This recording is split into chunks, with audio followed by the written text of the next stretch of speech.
Well, good evening, welcome members and officers and members of the public are very welcome. First thing I need to do is just run through fire regulations. There's no planned evacuation or anything tonight, so if you hear the fire bells go down, please assemble yourself up on the top car park next where the ticket machine is, but they won't charge you, you'll be right. Okay. James, substitute and apologies. I'll take that, Chair, sorry. Apologies received from... Sorry, Simon, I beg your pardon. That's okay. Apologies received from Councillor Robert Archer, Steve Flitter and Alistair Sutton. There are no nominated substitutes. Thank you very much. Can I have a proposer for those minutes? A second? All those in favour? That's unanimous, thank you very much.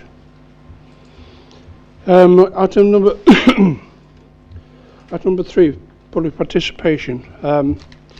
Tonight we've got 5 speakers on the Stockholm allotments, and the first speaker is Mr. Bruce Holden. Do you want to come to... So, yeah. You've got 3 minutes and we'll let you know when you've got 30 seconds left. Thank you. Thank you very much. You just press the button on the microphone, please. Got you.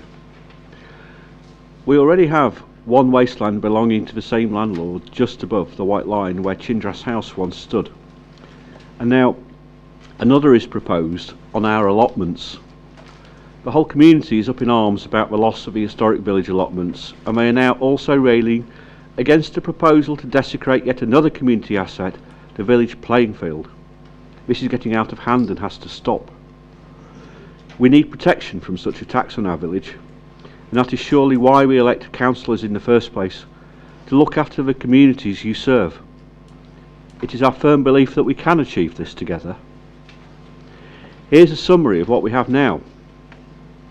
An historic site lovingly tended for the last 100 years with well cultivated soil perfect for growing. A landscaped site which is big enough to accommodate 36 plots in line with NSAL guidance.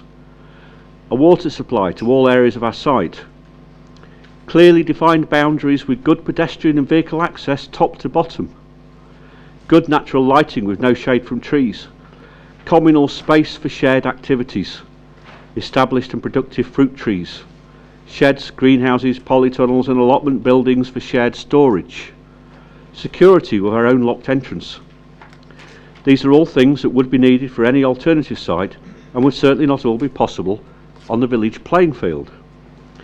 If we had to rely on goodwill and promises to provide these facilities from somebody who said about Chindras House in 2011, and I quote, "The new scheme has been sensitively designed to respect and enhance the character of the village," and then proceeded to sell it as building stone for a quick profit despite an agreement otherwise, we would be very concerned. Small Holdings and Allotments Act 1908 Section 25 Acquisition of Land for Purpose of Act allows not just for compulsory purchase but also renting and leasing. This would be based on current land value and not some fictitious future hope value. A lease or rent order would ensure continuity at an affordable cost, and the land could remain as allotments without cutting off future options unless and until planning and sale had been agreed. So this is a further option that requires your serious consideration so that you can protect the village community.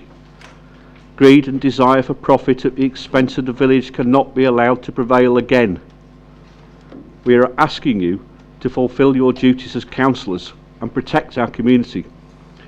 I think you all know what is happening, and what is happening is wrong.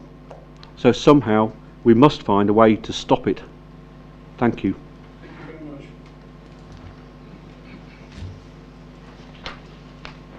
The next speaker on my list is Mr. Matthew. I think you know the drill. Yeah. Good evening, councillors. I'm speaking tonight as a local resident with an allotment in Starkholmes. However, I'm also a passionate believer in community growing. I believe that advice given to members on the hope value on this site is fundamentally flawed.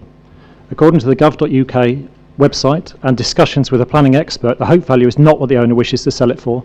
It should be about what a valuer says it is worth. The hope value described by Derbyshire Dales District Council on our website is a false premise based on the 100% likelihood of getting planning permission. It will encourage unscrupulous developers to speculatively purchase land for development outside the development line.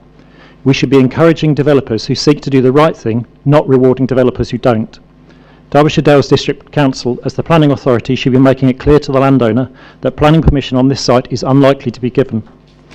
Giving planning permission on this site would be contrary to planning policies PD1, PD2, PD3, PD4, PD5, PD6, PD7, PD8 and PD9 of the adopted local plan. If we're not telling developers that development here isn't possible, where are we saying that it isn't? How does that give developers the security that they need to undertake sustainable development across the district?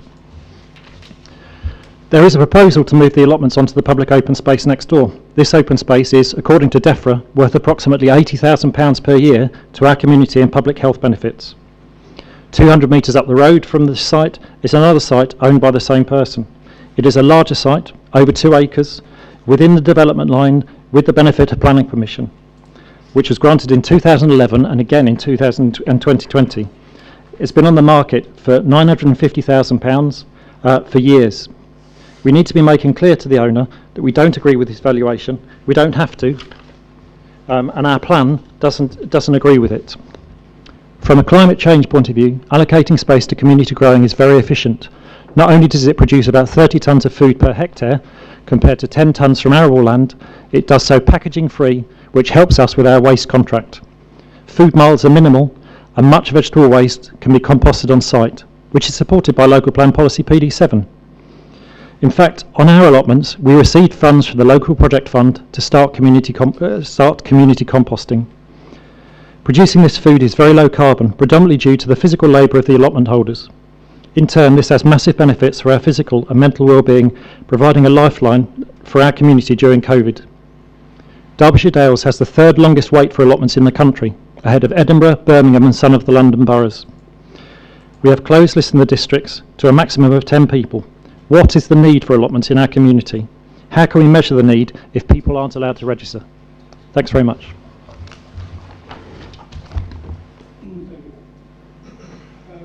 Our next speaker is Mr. Martin Buckle. I'm here today as the voice of children, young people and future generations. My family has had an allotment in Starkholmes all my life. I have grown up planting vegetables, picking strawberries, podding peas and understanding where my food comes from. It gave me a safe place to explore as a child. It is part of my community. It should be all these things for the future children coming behind me. These are the voices of my community taken from the petition. Please listen to them. The site has a history that should never be lost. In their own small way, allotments may just help to save the planet. Their value cannot be understated, and the loss of green space such as this is a blow to the community of Starkholmes. Allotments are a sacred part of our culture and a significant part of saving our planet and heritage. Allotments are great and once lost will never return. Please stop ruining where we live. Allotments are so important for a sustainable future and should never be put in jeopardy. Don't destroy the community and well-being of the allotment holders. These allotments are precious to the people of Starkholmes. They've existed for 100 years and should rightly exist for at least another 100. It would be an awful shame for this long-held tradition to be taken away from this community. Starkholmes allotments are beautiful and benefit the whole community. It would be so short-sighted and irresponsible to simply destroy this wonderful amenity. The allotment is part of the community and the history of Starkholmes and should be maintained. Allotments are a huge source of food, knowledge, camaraderie and peace of mind. Destroying them is an act of social vandalism. I've lived in Starkholmes for over 30 years and I've witnessed the immense asset that the allotments are to the people of Starkholmes. My dad had one of these allotments for over 50 years and I loved going there. The memories mean the world to me and I still grow my own fruit and vegetables now. These allotments are an essential, historical and integral part of our village community that we all benefit from, and we cannot allow the greed of one man to destroy all of that. Years of sweat, toil, love, cultivation, community, education should not be given over so easily and for development or dereliction. Heart and soul are in this soil. So, please protect our allotments and be remembered for doing the right thing. Thank you. Thank you very much. Our next speaker is Miss Mary Derrick. Thank you. You've got 3 minutes and we'll let you know in 30 seconds. Left. Hello, councillors. Starkholmes Village is under attack. Allotment holders feel it. The community feels it. The threat of this community resource is real. Its history, the nature within it, the hopes of those who tend and care for it, lost forever. Councillors, by coming together you can save it. In the shadows of Armistice Day and Remembrance Sunday, the subject of today's meeting focuses on a community asset born from respect and honour of returning soldiers from war. Let's be mindful of its legacy. The bigger issue, the world is concerned about climate change. Small changes, big differences, your motto. We may be a small 2-acre site, but we make big differences. We've made things easier for you. We've engaged with our community, been open, transparent and informative, welcomed views and had face-to-face conversations. Our campaign has received 5,926 signatures, petitioning both councils to start the CPO process. 876 signed at Marketplace in Matlock alone. Not one person told us they support the actions of the landowner or any councillor's decision in favouring of sentencing this greenfield site to housing development. On the contrary, folk are done with this persistent siding with property developers to build on greenfield sites in Derbyshire Dales. Listen to the people. We did and we heard. We have repeatedly asked Councillor Purdy to remain true to his word and broker a meeting between landowner and allotment representatives. We were not invited to this meeting.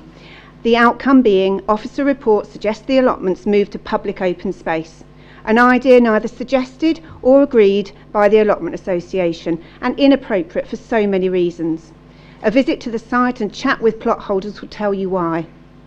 Matlock Town Council's public consultation earlier this year received an impressive and overwhelming response to preserve the public open space behind the village hall in Starkholmes. No doubt the next consultation will receive more attention from the community and beyond, given the suggestion that moving allotments to council land sends a green light for development in the village and similar proposals for any part of the Derbyshire Dales in the future. The campaign just stepped up a gear. We know we can buy this land at agricultural price tomorrow, if only we were given the chance. People of Starkholmes, Matlock and Derbyshire gathered tonight to preserve this beautiful place set firmly in the history of our community. Their message is simple. In the words of Martin Luther King, it is always the right time to do the right thing. The stage is set, the scenery painted, the audience seated, the characters shown, the story has been told. Let's not pull the final curtain on the Starkholmes allotment site. Thank you very much. And the final speaker, Mr. Paul Clements. Please, thank you.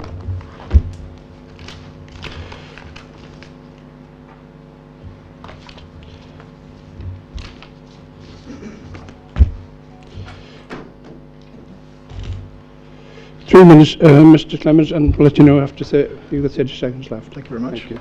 As chairman of the Starkholmes Village Hall Committee, I and our members believe that the land to the rear of the village hall should be developed for everyone to use. Moving the allotment to this location essentially makes it private to all but a few allotment holders. Due to the steep hillside, placing allotments at the top of the field makes tending to them almost impossible without the creation of vehicular access from Starkholmes Road. Such access would raise serious concerns over safety. Not only would there be a road next to a children's play area, but cars would potentially be parked on a steep incline high above this area. We would only be a handbrake failure away from potential tragedy. Should the allotments be positioned lower down the hill, then the community loses valuable recreational space. It is my view that the elements of the Derbyshire Dales District Council believe that moving the allotments to the village hall field represents the easiest, quickest and cheapest option to resolve Brian Newton's desire to evict the allotment holders. In reality, it should be a last resort. A few years ago, Derbyshire Dales District Council offered us the option to buy the land to the rear of the village hall. We were told sometime later that the land was to be transferred to Matlock Town Council as a community asset order. Councillor Matthew Buckler expressed an interest to the village hall committee to put an orchard at the top of the field that the public could have access to with seating areas and other activities. At the time, we couldn't support the idea fully due to not owning the land. We still believe this represents the best option for this land and for the community. As a resolution to the ongoing problems, we would ask that the Council could reconsider selling the land to the Village Hall Committee to safeguard and better maintain it.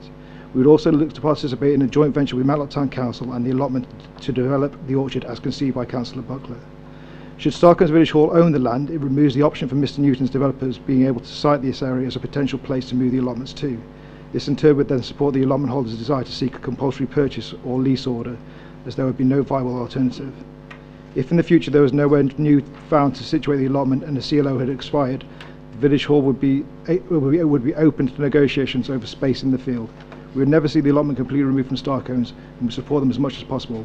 But I hope the Council will join both committees in realising that moving the allotment to the Village Hall field should categorically be the very, very last resort. Thank you very much. Thank you very much, and thank you to all the speakers for your excellent presentation. Thank you. We're now moving on to item number 4, interest. Councillor Cruz. Yeah, thank you, Chair. I'd like to declare a personal interest as a member of Matlock Town Council. Personal interest.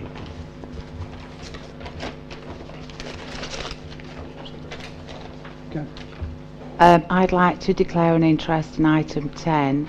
I'm a member of Middleton Parish Council, and one of the items that is coming up relates to the Middleton Millennium Garden. Okay. Any other interest? No? Okay.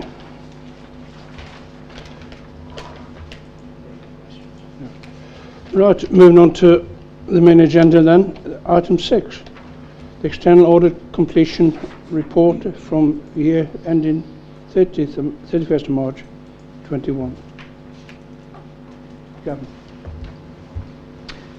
Thank you, Chair, and good evening to members of the committee. For people that don't know me, I'm Gavin Barker. I'm an Audit Director with Mazars. Mazars are your independent external auditors. It's good to be back at a meeting in person and presenting our audit completion report for the 2020-21 financial year. I should just start by talking about the timetable for the audit this year. Mazars, along with all audit firms, are having difficulties in delivering work to the statutory timetable. The statutory timetable was extended last year to the end of November, but it was pushed back to the end of September this year. We just haven't been able to meet that timetable, and most audit firms have suffered difficulties in this respect. In fact, Public Sector Audit Appointments Limited, that manages the market for the audit of local authorities and related bodies, announced that only 9% of audits had been completed by that deadline of the end of September. In these circumstances, we have to carry out our work to the highest quality standards. We can't cut corners, we can't do things quicker than we need to, so the only option we've had is to delay our work until we were ready to complete it properly, and that's what we've done. In the report, it says, because at the point that this report was shared with you, that we will substantially complete our work. We've actually completed all of our work on your financial statements, and we're in a position, should the committee approve the financial statements this evening, to issue our audit opinion on those financial statements. It's an unqualified opinion that the financial statements present a true and fair view of the Council's financial position and its income and expenditure for the year 2021. I do need to mention a couple of things that are different this year.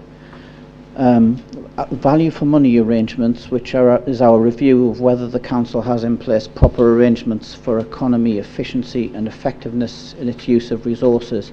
We would normally report on this at the same point that we report on the opinion on the financial statements. We'd also normally report on the whole of government account works that whole of government accounts work that we have to do. We can't report on either of these things this evening.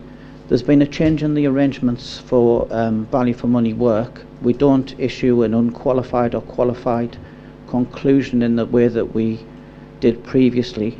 Our work is going to report a sort of commentary on your arrangements, a detailed commentary on your arrangements.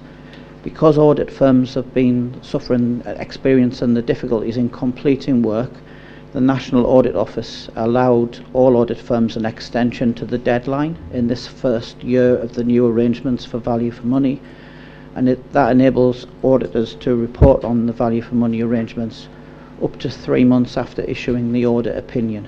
We don't want to take that long. We would prefer to report by the end of the year if possible, possibly in January, but that is the position on that. We're not in a position to report on value for money this evening. Whole of government accounts, there's been a delay in that. This is the council's feed into the national government accounts.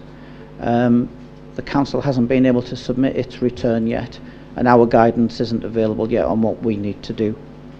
These two things mean that we can't issue our audit certificate, which formally closes the audit. We would normally issue that at the same time as the opinion on the financial statements. We can't do that. We'll have to do that at a later date. But we can and will issue the unqualified opinion on the financial statements. Just sort of highlighting things within the report and matters to draw to your attention. Our audit approach was unchanged from the planned approach that we reported in our audit strategy memorandum. As I said earlier, there was no compromise on quality. Once again, we subject the financial statements to full challenge, and I'm sure officers will attest to that challenge. We identify as part of our work significant risks that we cover as part of our audit. These aren't significant risks in the sense that we suspect some problem with the council's arrangements, but they're sort of key areas within the statements that we pay attention to. The first one was the management override of controls. That's the risk that any organisation faces, whatever systems of internal control it has in place. Management is always in a unique position where it could override those controls if it chose to. We don't suspect that happens, but we remain professionally sceptical, and we carry out specific testing to ensure that it didn't happen. And as you would expect, for Derbyshire Dales, there was no evidence of management override of controls from our work. The other two significant risks are highlighted as significant risks because they are very large numbers in the council's financial statements. There's the use of experts, often external experts, and they're subject to assumptions, and small changes in the assumptions can have a significant impact on the financial statements. And those two areas that we identified as significant risks were the valuations that you carry out of your property, plant and equipment, and the valuation of the net pension liability that the council faces. We carried out our work in both those areas. There was one relatively minor reporting matter on the net pension liability, but other than that we have nothing to report in those areas.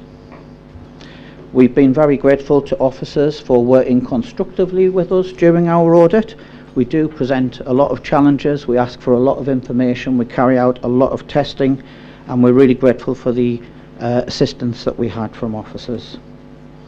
In section 6 of our report, we summarise what we describe as misstatements in the statements.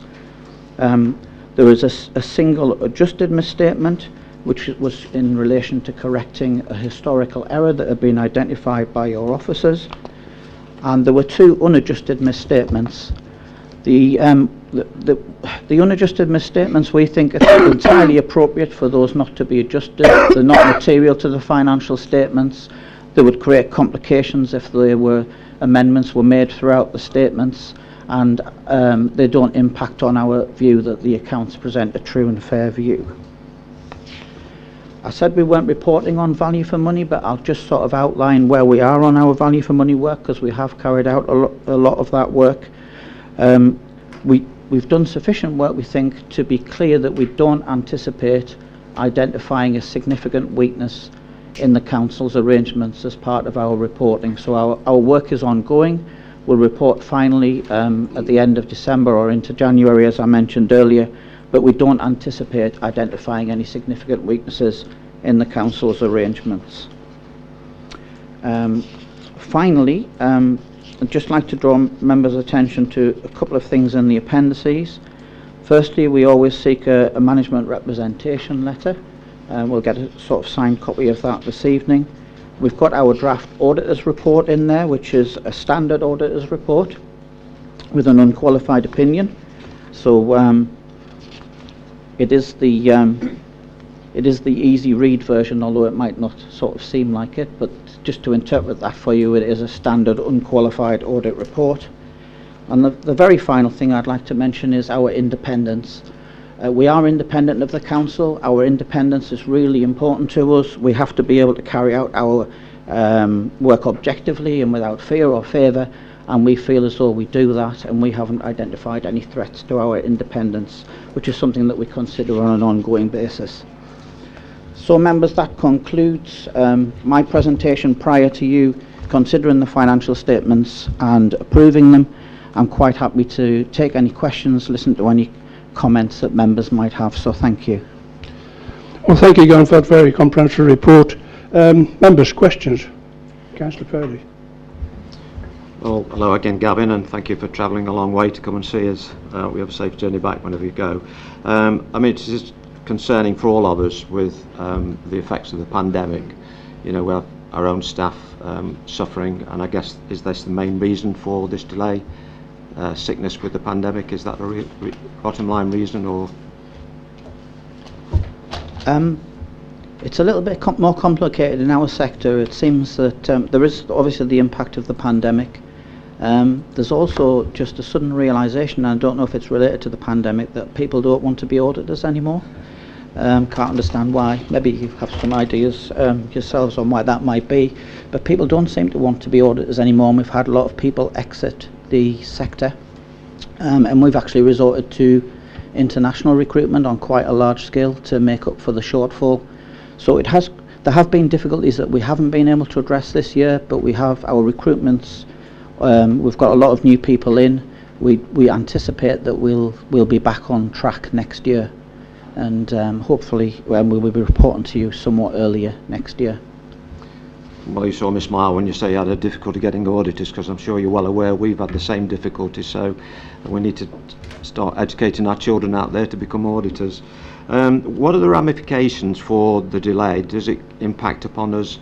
You know, we're still, you know, we always get a good report. Our officers always, you know, work extremely well, and we've always had a good reputation for a financial house here. So I just wonder what the ramifications are, though, without you being able to produce the final report. It doesn't expose us to any risks, does it? No. I'll just explain that. The statutory regulations that apply in relation to this require you to report on your audited financial statements by the end of September, and if you're unable to do so, you have to publish a notice that explains why they aren't ready. You did that. You published that notice by the required timeline. That was the only consequence, and in fact, you're in the main group. Only, as I say, only 9% were delivered to the timetable, meaning that most of us weren't. There's some audits won't be delivered until well into the new year, so you're still relatively early on the cycle of audit delivery. There's no real consequences. The issues are primarily with us, not with your teams and officers who continue to produce a set of statements to the required deadlines. Councillor Allison. Thank you, Chair. Just a question for Gavin. What reliance, if any, do you put on the internal audit function as part of the internal control environment in the council? The context of our question relates to a further report regarding the reduction in the number of internal audits that the council will be carrying out. Thank you. Thanks. That's a question we often get. Our work is slightly different because it is focused on the financial statements themselves and testing the financial statements. So we do all of that work ourselves. But as has been mentioned, because internal audit as a sort of management function looks at the internal control arrangements, we do pay attention to internal audit's findings. It's an important part of the internal control framework. We do recognise that all internal audit services are struggling at the moment, and there's sort of an impact on the delivery of work, but our view at the moment is that the council has delivered as good an internal audit service as it can in the difficult circumstances that pertain, and it doesn't impact on our view on the council's systems of internal control and its arrangements, which we still continue to have a positive view of those arrangements and the controls that the council has in place. Can I just follow up on that? So are you saying with even the reduced amount of audits that are going to take place, you've still got assurance around that for the councillors? The internal audit is a matter for the council to determine and for management to determine, and if the council wants to put additional resources into it, there are difficulties in recruitment, that is entirely a matter for the council. We don't have any concerns about the council's arrangements at present. Clearly there may be a point at which we do have concerns, but we don't have concerns at present. Okay, I've just got one more question. It's just something that I saw in the report and I don't know what it is, so I'm just asking, what is a public interest report and what would trigger the issuing of one? Public interest reports are seldom issued. There's probably been half a dozen over maybe the last couple of years. It's usually in relation to a serious issue, often around governance within an organisation, and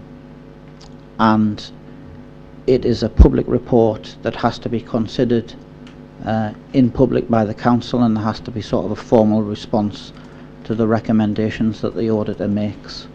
So it's relatively unusual, but it is one of the powers that the auditor has that's enshrined in legislation, that if necessary they can issue a report in the public interest. These things tend to be quite sensitive. Mazars has issued a few of these reports in the past. They're all in the public domain, but they do tend to be quite sensitive issues. But again, it's part of the auditor doing the right thing and reporting what it needs to report, even if there's been some disagreement with the council. Thank you for that, Gavin. Any more questions? Okay, then I'll move to debate.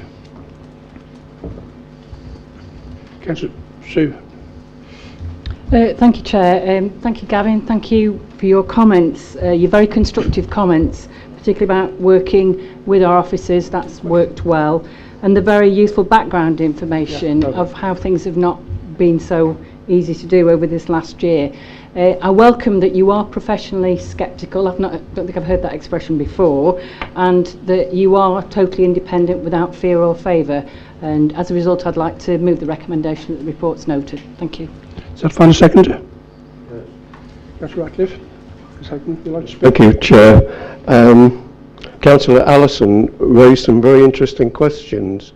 I was going to pursue something similar, because I know that our internal auditor and her department have been under some pressure this current year, but they've acquitted themselves extremely well, and we received a number of reports over the time, and they have shown consistently that we have a very satisfactory financial management here at the Derbyshire Dales, and now to receive this independent audit report, I think further cements our feeling that we have this guarantee of financial probity here, which is extremely important, because it's not I make this point so often, it's not our money that we're dealing with, you know, and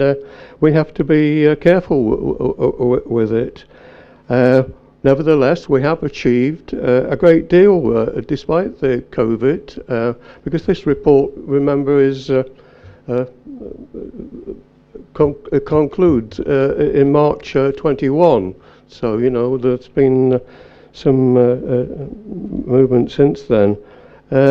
We have very healthy reserves, and we're making very good use of our income. So, as I say, I think all the staff and officers who were involved in this at the District Council are to be congratulated for doing a fine job, and I'm so pleased to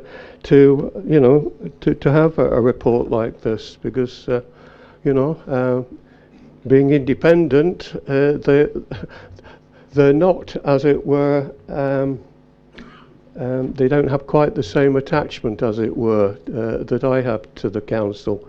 So I'm sure we can't, put any bias on them at all. So I'm very pleased to accept the report and have it noted. Thank you very much. Thank you. Do you want to speak, Councillor Brady? No, sorry. Well, that's been moved and seconded. All those in favour? That's unanimous. Thank you very much.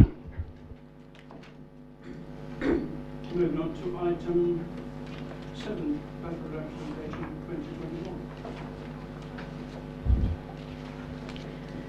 Good evening, members. So this letter of representation report sets out the Council's letter of representation. You'll have heard earlier Gavin mentioned that one of the things he's waiting for is a signed management representation letter. Well, this is it. The letter's part of the arrangements for the approval of the statement of accounts. It's an important aspect for the Council's governance arrangements. The letter sets out my responsibilities as your Section 151 officer, the Chief Finance Officer for the Council, in relation to the statement of accounts and the way it's prepared. The draft letter is shown in Appendix 1, and I'm asking the committee to endorse it for signature. Thank you. Any questions for Karen? No? Move straight to debate then. No debate. Councillor Ball. Yes, thank you, Chair. As we all know, that we have this year on year, and this is a letter to say that everything that Karen's done, and she's just stated that it needs to go through for the next bit for the statement to go out for the public. So I would like to move this draft letter of representation. Thank you, Councillor Ball. Is that found a seconder? Councillor Murphy? I'd like to second it, Chair. Thank you very much. Right.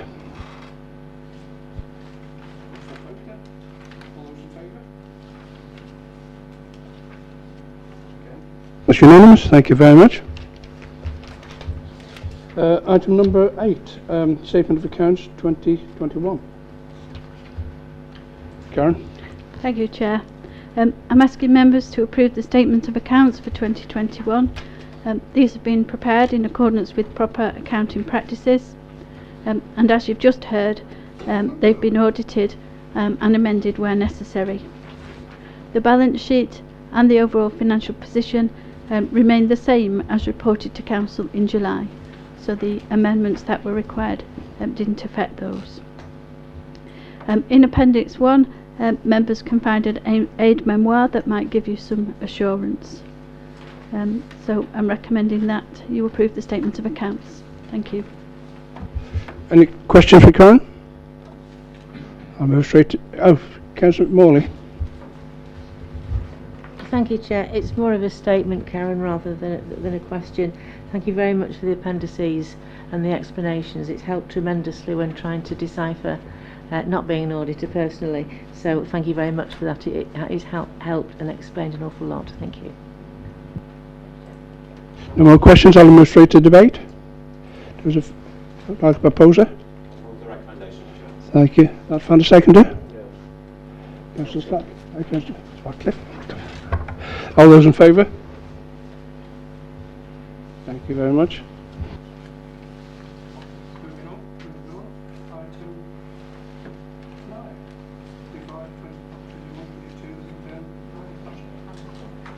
Okay. Revised 21-22 Internal Audit Plan. Thank you, Chair. Thank you, Jane.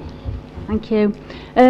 This report is to present a revised plan to members. The original plan was approved in March 22, and at that point in time we were hoping to have some more resource. There's two main reasons we need to revise the plan. We did try to recruit a senior auditor. We had 2 attempts, and unfortunately we weren't able to recruit. And the current senior auditor has also still been heavily involved in some really important business grants work, and the things that she's been doing are listed at paragraph 2.4. We have actually now recruited an auditor, and they did start at the beginning of this month, but they will need quite a lot of training, so won't be fully productive to start with, and it'll also take up some time of the senior auditor. So what we've done is revise the plan, and the revised plan attached is our best estimate of what we think is achievable for the rest of 21-22. What we've tried to do is take the highest risk areas, and also areas that will give me the ability to provide an unlimited opinion on your governance, risk management and control arrangements. We've also had to identify a few less complex areas to enable the new internal auditor to get to grips with auditing concepts. If we manage to complete the revised plan, then I should still be able to give an unlimited opinion this year, by placing some reliance on the reports of external audit, public sector network compliance and the work of the risk management group. So I'm recommending that the reasons the original 21-22 plan is not achievable are noted, and that the revised internal audit plan be agreed. Thank you, Chair. Thank you, Jenny. Any questions for Jenny? Councillor Purdy? Thank you, Jenny. Obviously, it's very difficult circumstances we're all working in. I know your office has been under a lot of cost with other officers having to do the business grants and so forth, pressured from government. So can you give me a timeline where we get back to normal in your office? We've got a new auditor. Do we need any more? Are we getting the other officer back? Where do you think you'll get back to normal? There is still a number of reconciliations for business grants required. So I think there will still be some time requirements on the senior internal auditor. She has been doing more audit work the last few months, but I think to get back to normal may still be a couple of months yet before she's fully back on internal audit. And Karen might be able to give a bit more detail if there's other resource available. Karen? Thank you, Chair. Yes, Jenny's right. The business grants work has reduced, but we still have some reports that we need to submit to the government to base. Those are required in the next few months. We have managed to get some support from the business support team, so the internal auditor herself won't need to do all the work, and we've still got a temporary member of staff helping as well. As Jenny said, the audit work proportion has increased in the last few weeks, and I'm hoping that in a couple of months she will be back fully onto audit work. Councillor Allison. Thank you. Thank you, Chair. I think you've partly answered it actually, but the one figure that jumped out of me was around the increase in the number of days allocated to a business grant audit. So it's gone from 12 to 64. So is that kind of what you've just explained to me, the due diligence work presumably you've got to do around that? Yes, that's basically to reflect the time that the senior auditor has spent on business grants, not necessarily audit work as such, but helping to set up the grant process, also looking at any potential frauds, any overpayments. There's a number of things listed at paragraph 2.4, helping the business grants team, so that is that time. So it's not purely audit work then, it's administrating the grants, isn't it? Yes, if we were just doing audit, it would be the 12 or 15 days there. So there's not been any consideration to buy an additional resource to do that? Yes, we have brought in additional resource, and we have had new burdens grant from the government to do that. So we've brought in on a part-time basis a previous member of the finance team who'd retired, so he's been helping. But as you've heard earlier, getting any finance staff has been very difficult. In the early days we had somebody from an agency, but it took a lot of training on our systems to get her up and running, and she finished in the summer, I think. And so since then we've been using people from other parts of the council to help, but the type of things that the auditor has looked at have been very much financial in nature. So it's things like the evidence to show that businesses were trading prior to being given a grant. And to be honest, the government, initially they gave us, as you know, millions of pounds, 30-40 million pounds, and just said, get this out as soon as you can. But then they moved the goalposts and came back and said, well, what have you done to check this went to the right people? So we've then had to comply with that, and the exercise that's remaining now is the government are picking postcodes and asking us to provide evidence of that we properly administered the grants given in those postcodes. So that's what we're doing now. We certainly didn't expect that at the outset.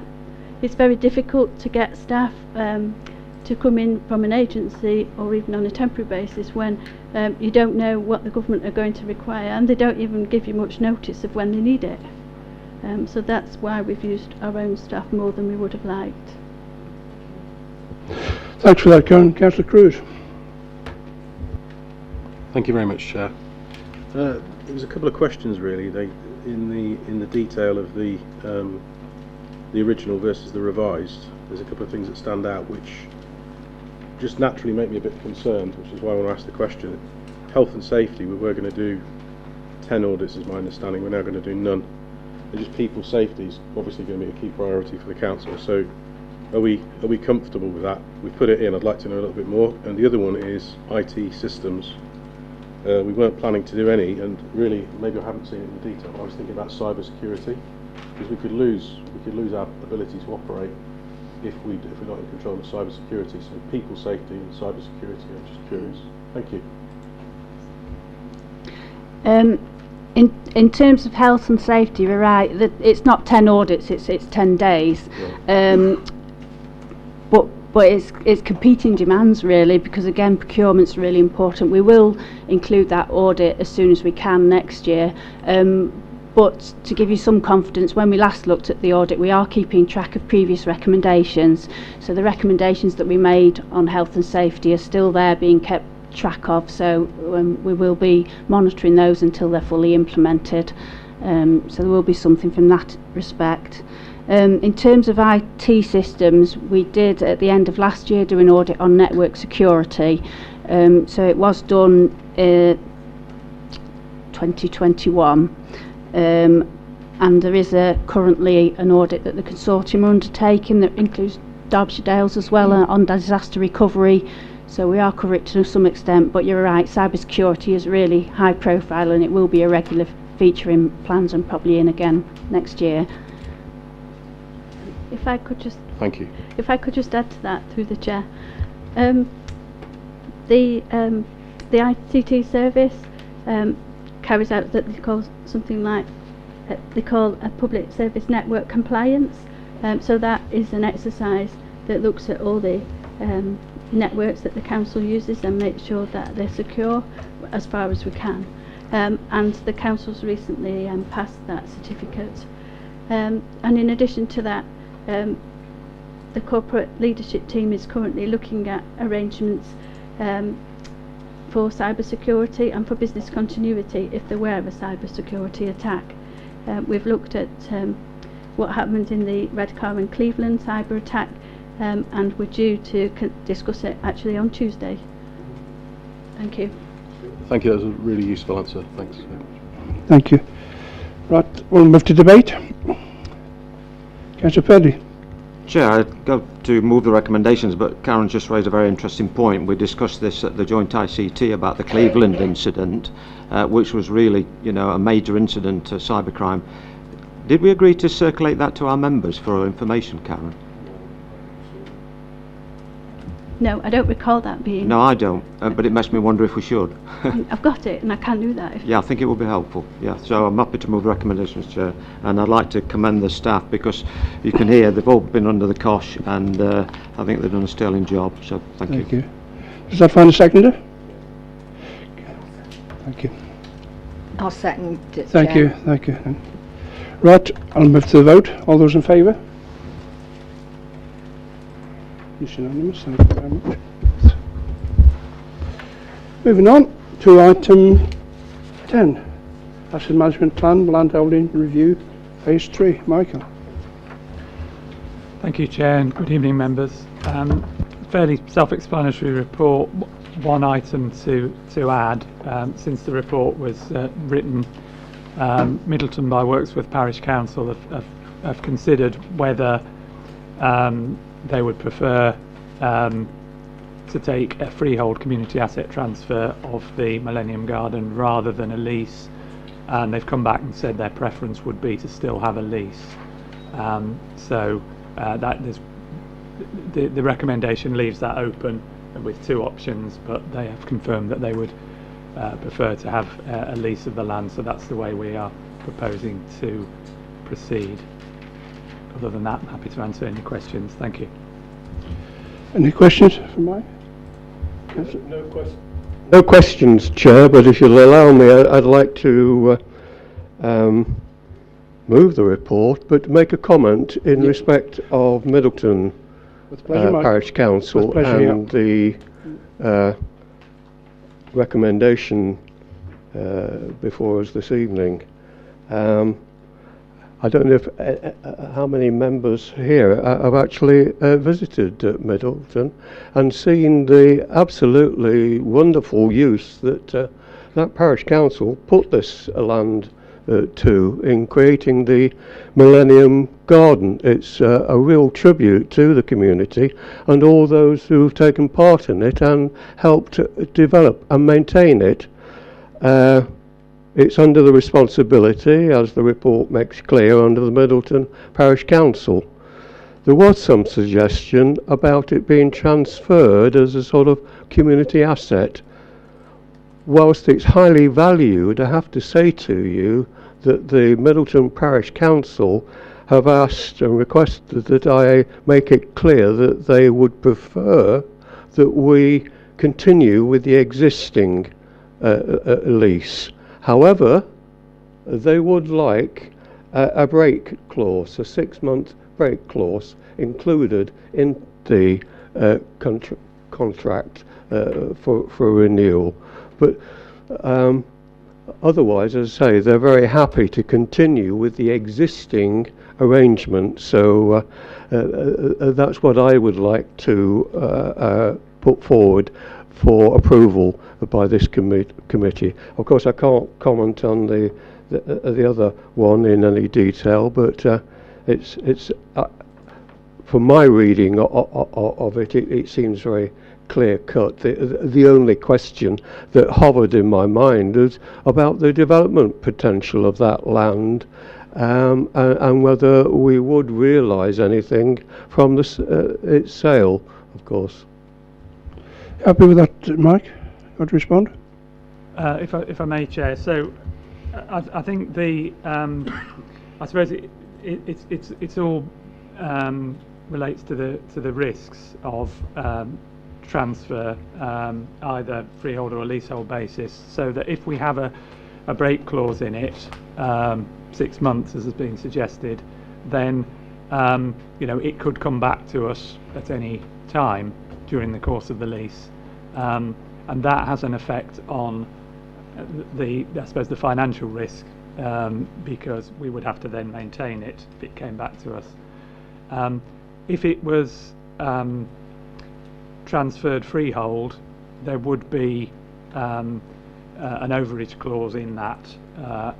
In effect, there would be legal restrictions that meant that if the site was to be sold for a more valuable use, that there would still be that this authority would have a say in that and a share in any overage. So that would be protected under a freehold transfer. It is protected by a lease, because a lease you can't sell on the lease. So all I would say is if you do have a break clause, that does change the risk, I suppose, to this council. It's not a great risk, but it would mean that at 6 months' notice, any time within the 25 years, we could get that site back, and then we would have to maintain it. Let me just point that out.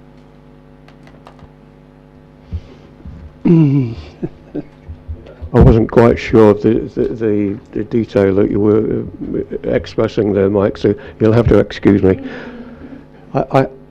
As you well know, and everybody here should know by now, that sometimes I can't hear everything it's said. However, can I say that I am content to proceed provided the lease arrangement remains as it is, and I would suggest that you have a discussion with the town clerk, the parish clerk, about the detail, such as I've mentioned this evening. I'm happy to move this report. Okay, does that find a seconder?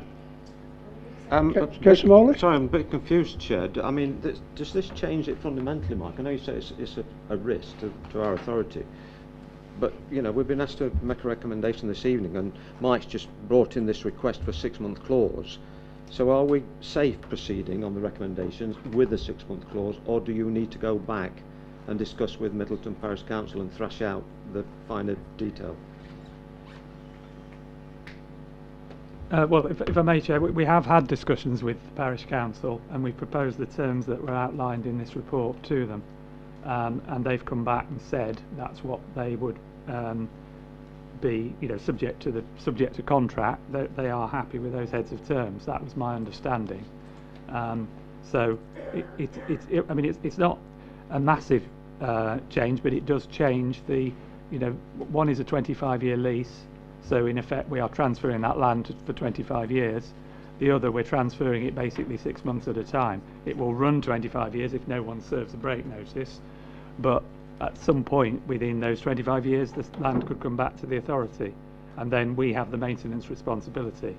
In the scheme of things, that's not a massive responsibility, but it's one that members should be aware of.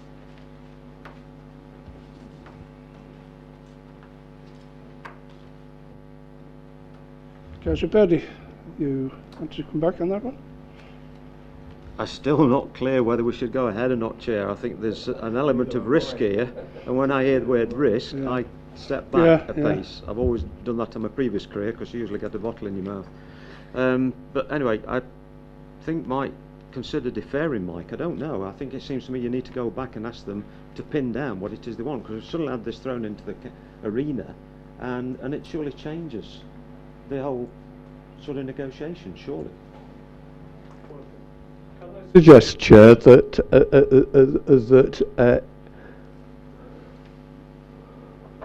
I don't really want to defer this in a sense, because I think it seems very straightforward to me that it's approved, but the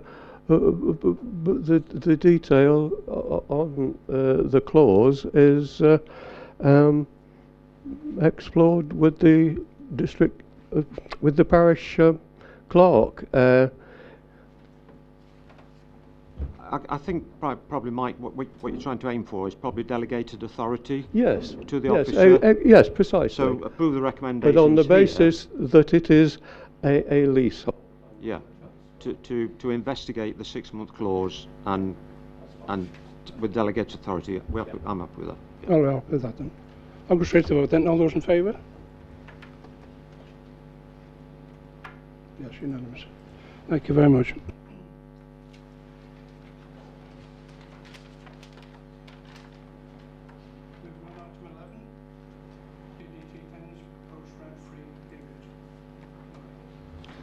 Yes, thank you, Chair. So this is, in effect, a tidying up exercise after the various regulations that were imposed by the government throughout the pandemic, and it particularly relates to the first 3 months of this year, and considers how to assist a number of our tenants in a similar way to how we have assisted them previously in the earlier stages of the pandemic. There's only one change to the report to bring to your attention, which is at item 1.3. The tenants at the Agricultural Business Centre, we have actually already granted them 6 months rent-free periods, which has been to previous committees, and this proposal in this report is to grant a further 3 month rent-free period. And the effect of that would mean that in financial year 2021, they would have had, out of the 12 months, they would have had 9 months rent-free. So just to clarify that, happy to answer any questions. Thank you. Any questions for Mike? Councillor Murphy. It's not so much a question. It's I would just like to propose this item. Well, so move this item. Sorry. Okay. Is that Van der Sagner? Councillor Cruz? All those in favour? That's unanimous. Thank you very much.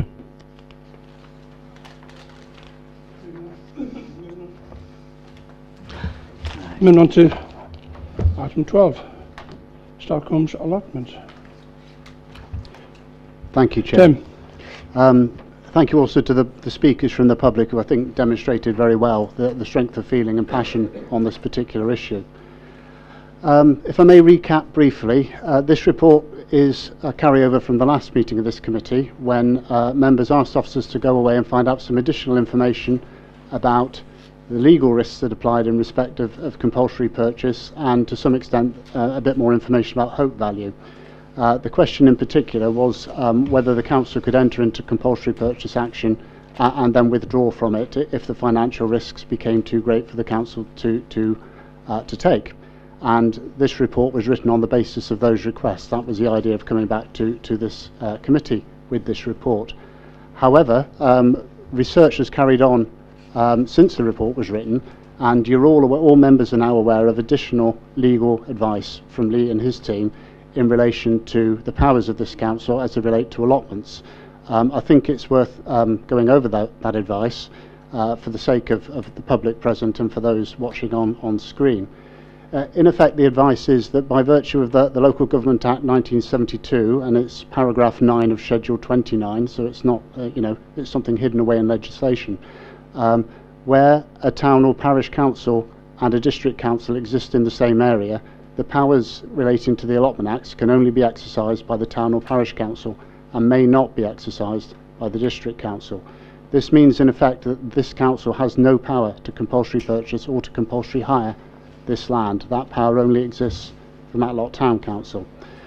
So in effect, recommendations 1 and 2 are almost beside the point, that this council cannot do anything other than to decide not to compulsory purchase or compulsory hire. Recommendation 3 of this report was written on the basis, and I think Mr Clement, the last speaker, expressed this very well, on the basis that as a last resort, if nothing else was available, the council may wish to try and help the allotment holders with an alternative site as a matter of last resort. And the recommendation here is that the previous decision to transfer that land to Matlock Town Council, which was also made at the last meeting of this committee, be paused, not revoked but paused, to enable further consideration of that matter. I think if I heard correctly, Mr Clement suggested a possible transfer of the site to the village hall rather than to Town Council, and that was interesting and worth members' consideration. It's the view of officers that that recommendation still needs to be debated here. I should also say that, as you might expect, I've had conversations with members of Matlock Town Council, and the suggestion from them is that this council and Matlock Town Council meet together to try and discuss a way forward with the aim of saving the allotments if at all possible, and that may also seem sensible to members. It does to officers. I don't know, Lee, whether there's anything you want to add about the legal advice. Thank you, Tim. Through you, Chair. No, I think the general issue is that is just to add that it would be a decision of the Town and Parish Council to make a CPO, which then has to be referred back to this the district authority to then refer on their behalf to the Secretary of State. So in effect how it would work is that we as a council cannot make that decision to CPO. It would be the the parish council or town council in this respect to make that decision. It would then be for the district council to undertake in effect the legal work on their behalf, but we would be able to recover all the costs from the town council for doing that work. Thank you. Okay, any questions for Tim? Councillor Bartlett. Thank you, Chair. I'll start us off, and forgive me if my questions are rhetorical, because I think the sooner we get to some sort of debate, or at least expression of concern, because I think we should be expressing concern over this. You know, it's the second time that we've been asked to consider this, and clearly there is a great deal of interest out there in the community, and a sense of frustration. I feel that you know, that things cannot be moved forward in a straightforward manner, but this is very often the case. You are bound by legalities and statutory responsibilities, but nevertheless we have a moral obligation to try and support as much as we possibly can the residents who have come to us for help, and if that means I say forming an alliance or a partnership with Matlock Town Council to try and bring about some resolution, I think that's the route to go down there. I think if I'm going to ask a question, perhaps to Lee, it would be perhaps about the possible outcomes of valuation on this land. We've heard so much about it, and yet I'm still getting conflicting opinion about this thing called hope value, that in fact all the comments that we received as members have been somewhat exaggerated, and in fact I've even been told that there is legal precedent to show that in fact it's highly unlikely to realise the values that have been projected, and it's quite possible that a more realistic, perhaps dare I call it sensible value, might be on the cards that could come about through an alliance of this district with Matlock Town. So I'd like to hear you saying a little bit more about this question of hope value, Lee, if you would. I have to say, and I'll make this statement, and I'll make this statement in public, if you like, in any sort of, dare I say it, moral universe, and I've got to be very careful about my choice of words, and I really don't mean anything to be picked up as being derogatory, but you know, in any other sphere, it may have been that the landowner might well have thought about his legacy and remembrance in this community, and acknowledged the extreme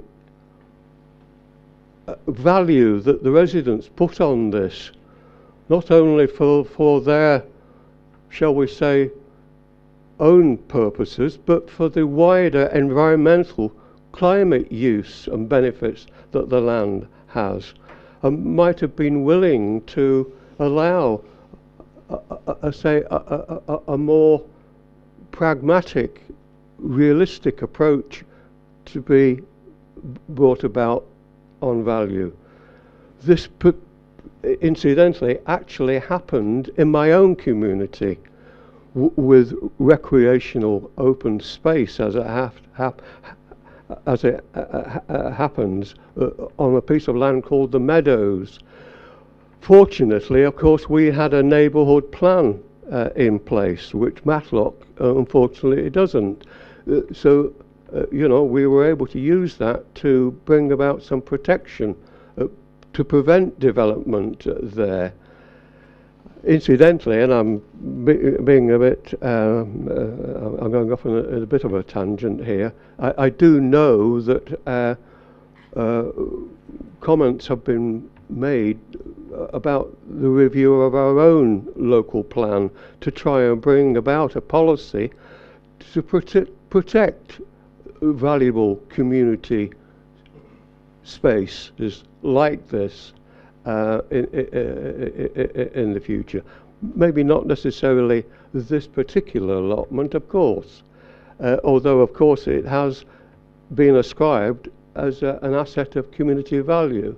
But of course, as we know, that all that's going to do is delay a process that the landowner seems quite intent on following through, which is the sale of this land for development. Now, whether we can stop that or whether it's going to have to be a case of, well, you know, we'll try to bring about an alternative, or we will pursue this question of independent valuation. I'm not sure. Anyway, I'd like to hear a little bit more from you, Lee, if I may.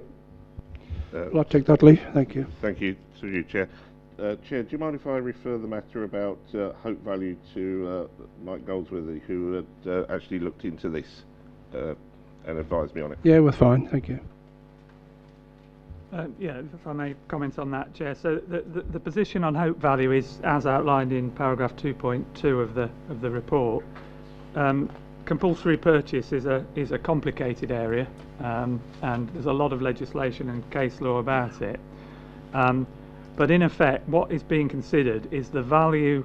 If you're compulsorily purchasing land off an individual, the value to be considered is the value of the land to that individual, to the owner from who the land is being acquired. And you can't make any allowance for the fact that you're acquiring it compulsorily rather than by agreement. And the value is determined as to being the value which the land might realise if sold in the open market by a willing seller. That's the crucial point. And if the owner of the land is holding that land because they believe the land has development potential, then the degree of likelihood of that development potential being realised is reflected in the value. So there's a difference. The hope value is not. There's two values given in this report as a guide. There's agricultural land value, and there's open market residential land value, and there's a big gap between them. What an independent valuer would look at in determining a valuation for compulsory purchase is the likelihood of a more valuable use for the site being realised. That's not something we can determine here today, but that's what would be looked at. So hope value is somewhere between those two values. And a specialist valuation would have to take place to determine where that sits, and that would have to look at, you know, the planning situation, the site situation, contamination, the presence of mine workings, all these sorts of things that you would look at if you were looking to develop a site. But the legislation limits the valuation has to take place on the terms outlined in paragraph 2.2, but we haven't undertaken that valuation. We merely referred to how that would happen, and it would need to be undertaken by a specialist valuer. Allow me just to come back with a quick comment, Chair. I'd still like to hear a little bit more on the legal side from Lee, incidentally. I think one of the things that, if you like, sceptics about this possible valuation of £1.5 million or more on this land, is that that seems to be entirely dependent upon the realisation of the approval of development. And if that is suspect or indeed unlikely at the outset, then surely that is a false premise.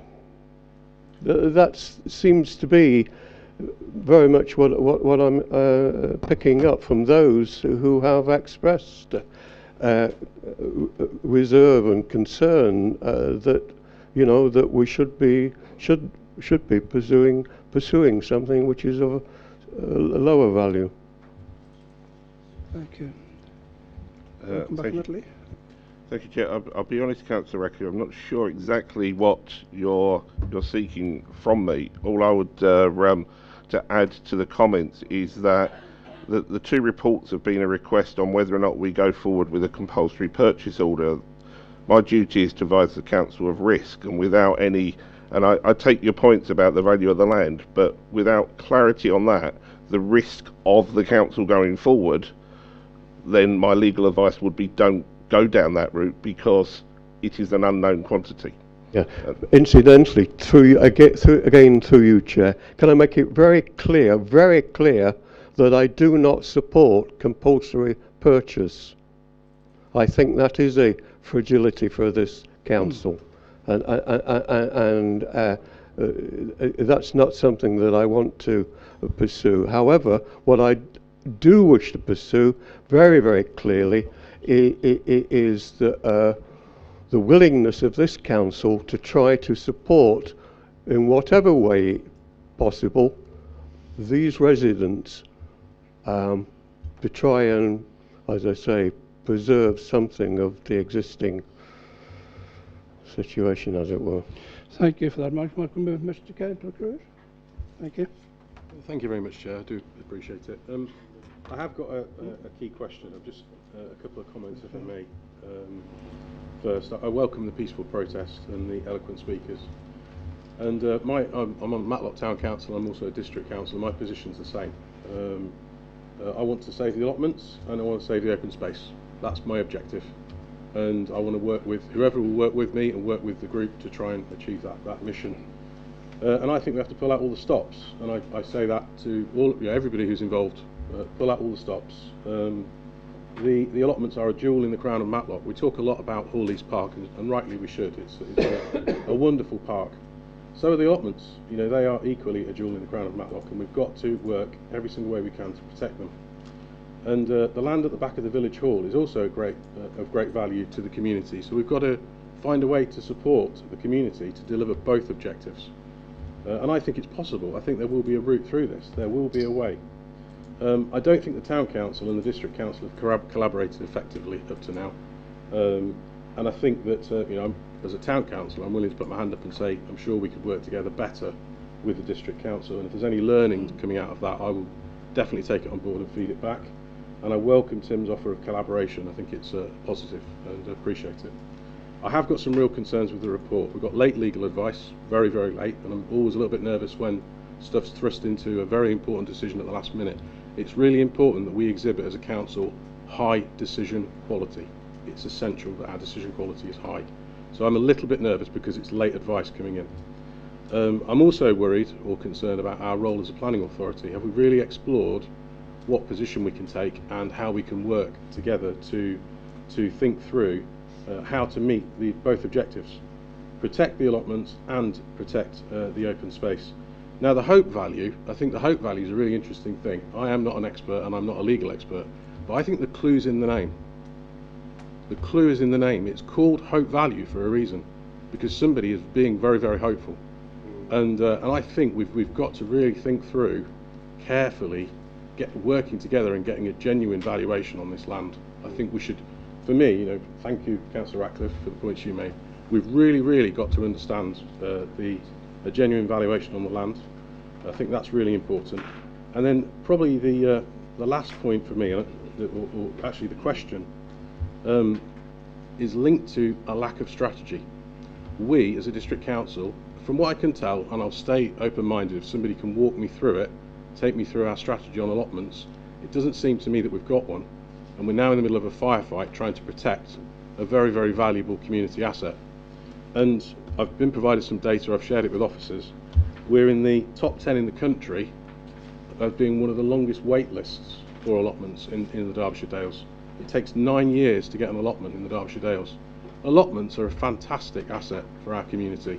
We've got to back them as a district council, and I don't think we've fully backed them. Now I think this council, and I've got to know the people on it, including the leadership, I think the leadership of this council will want to back allotments. I really believe that. So I have faith in my colleagues that they want to do that. So my question, it comes to, as we don't have a policy on allotments from what I can tell, and we don't have a role in the CPO from what I can tell, is what I'm being told, I don't know why we're also going to debate the pausing of the asset transfer to the town council. And when I say I don't know why, if I get an explanation as to why, then I might be comfortable, but at the moment I don't know why, and I'd like an explanation as to what the pause, and I'm putting my district council hat on here, what does the pause give the district council and me as a district councillor? What benefit does it give us? Thank you very much. Councillor Tim, do you want to answer that? I think if I try to answer that, Chair, I think it relates again to the comments made by Mr Clement, that the last resort. The thinking from officers was, if we got to a situation where unavoidably the allotment holders were evicted from their existing site, and it was felt, the district council felt that the best thing to do was to offer them an alternative site nearby, the pause would give that opportunity. I was interested to hear Mr Clement's comments in relation to the village hall, and that isn't something that we'd thought about, but it is an interesting thing for members to consider. I think in light of the late advice that came in, the view of officers was that this should remain on there as a recommendation to be debated, understanding that it's not a binary issue. You know, there are going to be multiple views on what's right and what's wrong, and it's right for that debate to happen in public. And you know, officers will act on the feelings of this committee in that respect. Thank you, Tim. Councillor Ball. Yeah, thank you, Chair.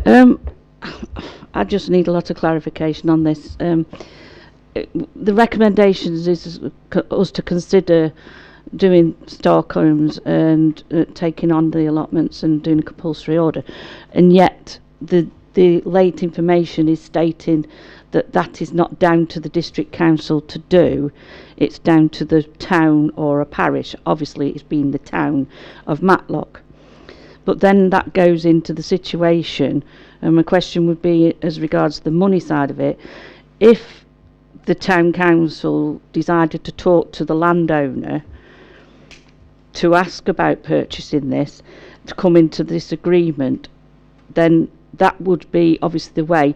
But this hope value for the land, as my colleague across the way has just said, hope is the operative word here, as regards he wants to get as much money as he possibly can, and I appreciate that, and to me, if it isn't our legal requirement that we can actually take on a compulsory purchase order, then that's where it's got to stop with us here, and say it needs to be moved across to let the town council go and give that opportunity to do that.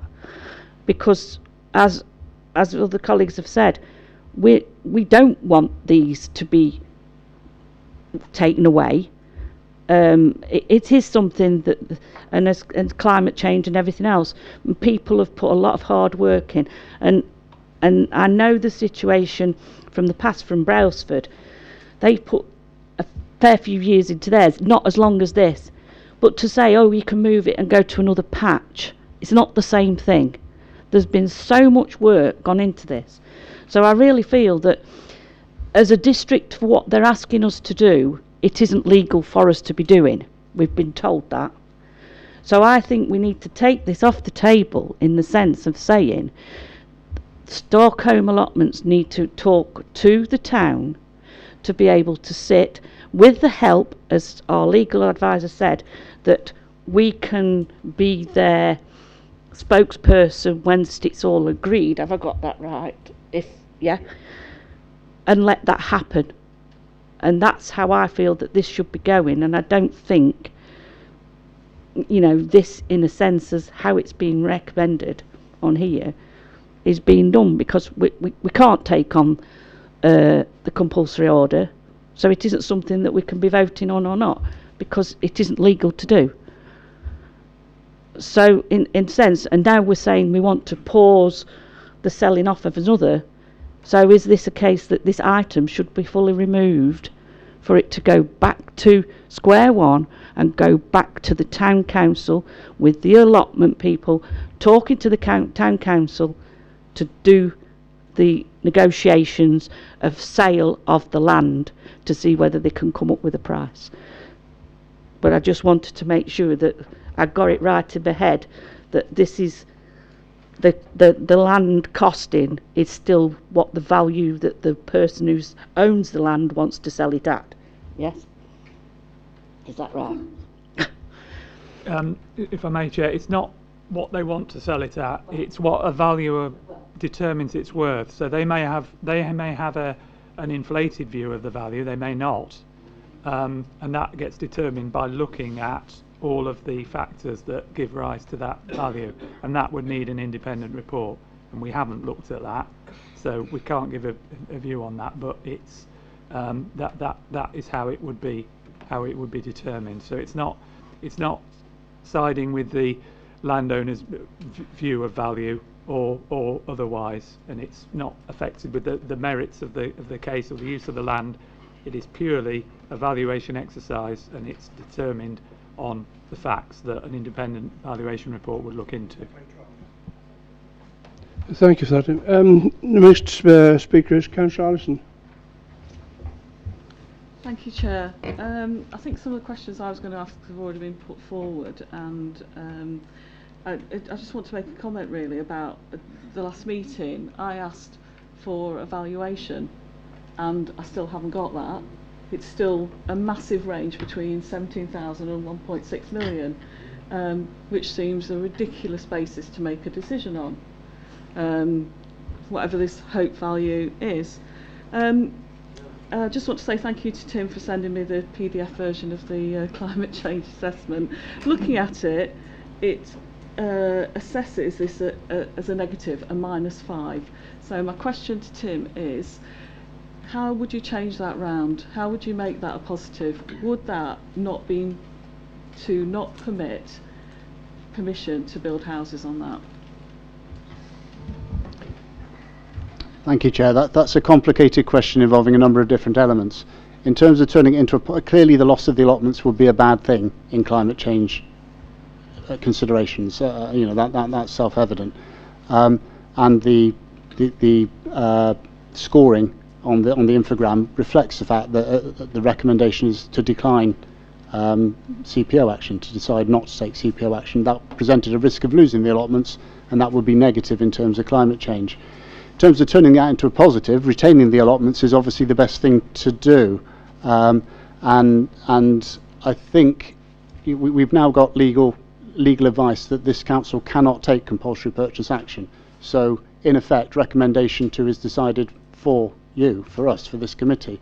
However, the suggestion together with the town council is to try and work together to try and find a way to achieve the objective of saving the allotments, and that seems to be the most appropriate way forward, given that this council cannot take compulsory purchase or compulsory hiring action. Thank you, Tim. Councillor Murphy. Thanks, Chair. I'm not sure who could possibly answer this question. Maybe Councillor Cruz could. When this land was sold to the current landowner, did the Allotment Association have an opportunity to purchase the land? I'll give you my answer, which is I think it was before my time and my awareness, so I don't know the answer.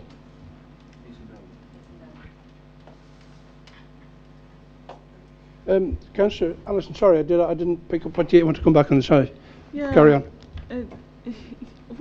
The other thing I want to know is, so what weight do these climate change assessments play in the reports that we get then? Chair, thank you for letting Councillor Allison speak again, because I did realise after I'd answered that I hadn't completely answered your question, so sorry about that. You asked about planning issues as well. A planning application would have to be decided on its merits, and there are a number of things that have to be taken into account in determining that. They would include whether or not this site is within the settlement boundary, which it isn't. They would include the fact that there is currently an asset of community value listing in respect of it. That's been appealed, but nevertheless it currently exists. Those would all be factors that would count against the idea of development. other things have to be taken into account which may tilt the balance in favour of development, such as whether or not we've got a 5-year supply of housing, for example. Those things would have to be considered when an application is made, and members are fully aware that things like 5-year supply are sensitive issues for this council, and decisions that we make on sites may further impact upon that. So it's not really possible to give a yes or no answer in respect of whether or not planning permission would be given. There are factors both for and against, which would have to be taken into account. And I'm ever so sorry, I've forgotten the second question then, Councillor Addison, as a result of giving you that answer. Thanks for that, Tim. The next speaker is Councillor Rowe. Thank you. I think a lot of stuff's been covered by Alison. I suppose what I'm hearing, my assumption of what I'm hearing is that everybody on the council wants to retain these allotments. And what my question really is what is within our gift and power to do in terms of partnership working with the town council on this matter? Are we allowed or able to give grants to the town council? Are we able to loan the town council money to purchase this land? In terms of partnership working, I'd like some advice from officers on the detail of what we could actually do to support the town council's compulsory purchase of the land. If we're not able to do that, how can we assist them to do that? What is within our gift? And I think it comes, just to reiterate really what Councillor Allison said, is what is this land worth? Is this a parcel of agricultural land, you know, and could we argue with a valuation that this is agricultural land? And it's very unlikely, because we're the experts, that anybody's going to give it planning permission, and therefore that's its value. So, you know, we need a valuation, and without a valuation we can't start to think about whether we can get involved in you know, helping to purchase it, crowdfunding, applying to the Lottery Association, etc., etc. You know, it needs to be a real joint exercise, this, across the piece, across voluntary and community organisations, with ourselves and with the town council, to make this happen. Okay, so just from officers, what can we do? That's my question. Thank you, Chair. A lot of those questions can't be answered by officers. They're matters for council to decide, such as financial matters. Councils don't have, officers don't have delegated authority to commit resources to that. That would have to come to council. I think in terms of collaborative working, which is clearly a sensible idea in my view, the first thing to do is to sit down with Matlock Town Council and try and work out a strategy on this particular issue. And we don't know what that is yet because we haven't had that conversation. Councillor Cruz, you wanted to come back, did you? Thank you. It's really a reinforcement. There may be things that we can't do, but there's probably a lot of things that we can do, and we're not having the discussion, and officers haven't been enabled on what we can do. So I think working with town council, working with district council, there's probably lots of levers that we can pull to protect the allotments and deliver the result overall. As Tim said, we've not had the discussion yet. I think we need to have that discussion. And what I would suggest is that a report comes back to council quickly, which says what can district council do to support this, and maybe for district council, given the legal advice, it was a cul-de-sac in terms of the compulsory purchase, but there's lots of other things that district council can do. Let's write that up into a report and bring it back. That's what I would recommend and request. Thank you. Councillor Purdy. Thank you, Chair. We seem to have moved in debate, so I've been waiting for a while because it seemed to go on question. We seem to move in debate, so I think it's really time. I just have Councillor Cruz back down. I thought you could agree to idea. Indeed, thank you. But I feel I need to come in at this point. So, obviously, I need to pick up the point where I offered as an honest broker to talk to Mr. Newton at the last general meeting, and I want to clarify for the benefit of everybody. Initially, when I was a young police officer in the 70s in Matlock Bath, and he was a business owner, and the last time I saw Mr. Newton was probably 10 years ago when we had a discussion over big belly bins in Matlock Bath, so I've got no close association at all with Mr. Newton. But knowing him in that capacity, I saw fit at that last meeting to go and seek a meeting with him, and he did agree to meet with me. So I'm now going to give you what Mr. Newton's side of the story is, picking up from the point where somebody notified him about an article in the Matlock Mercury dated April 29, and its headline is "Have Your Say Over the Use of Public Space," which is from Matlock Town Council on a consultation basis, asking residents to tick a number of boxes or circles, or A, B, C, D, E and F, as to what they preferred to happen in the village. And there is open space for village events, formal sports ground, community orchard, wildflower meadow, woodland, rewilding, and then it talks on about the playground. So there's nothing on there about allotments. So I repeat, that date was 29 April. So, as I say, a friend of Mr Newton's alerted him to that article, and as a result, Mr Newton got his agent, Mr Richard Piggott, to write to Matlock Town Council.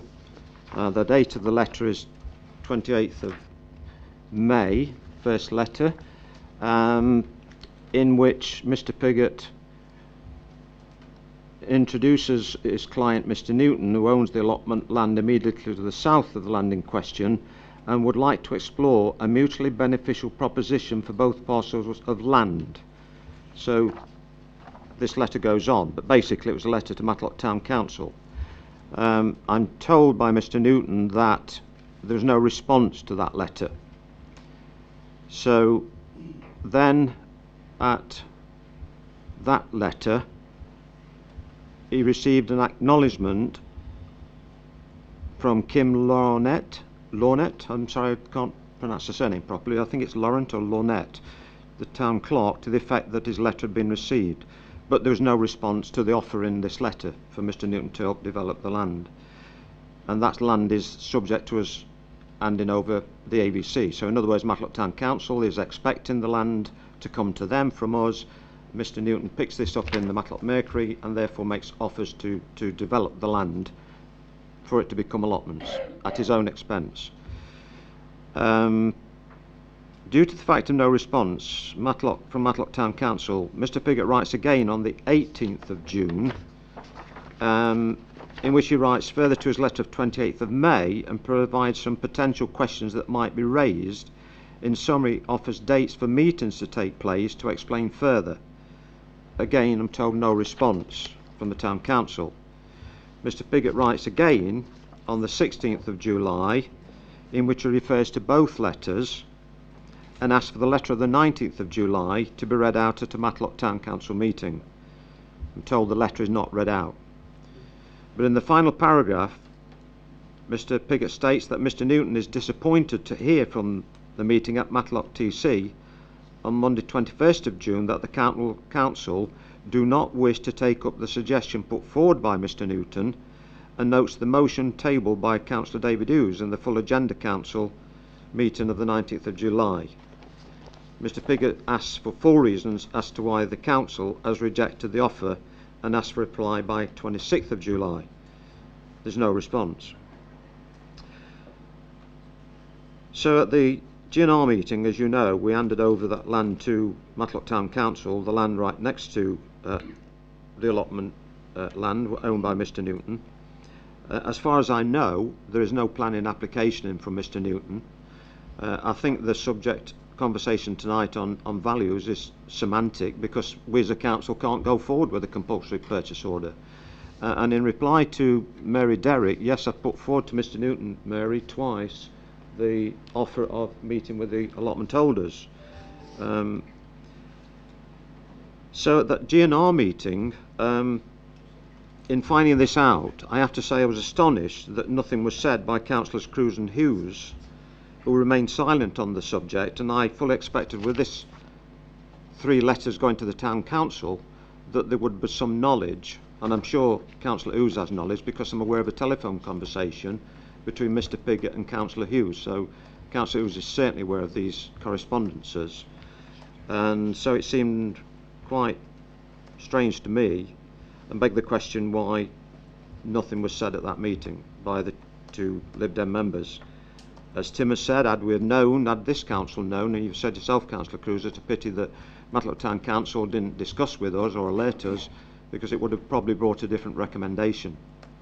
and we would then be able to have sat around the table. So the meaning of pause is for further debate. And if anybody wants to come and look at my garden, they'll see how passionate I am about gardening. So I'm in great sympathy and empathy with allotment holders. And yes, we do need to try and save it. But we've got great difficulties. We've got a private landowner who wants to sell, and it's his every right, irrespective of what people think.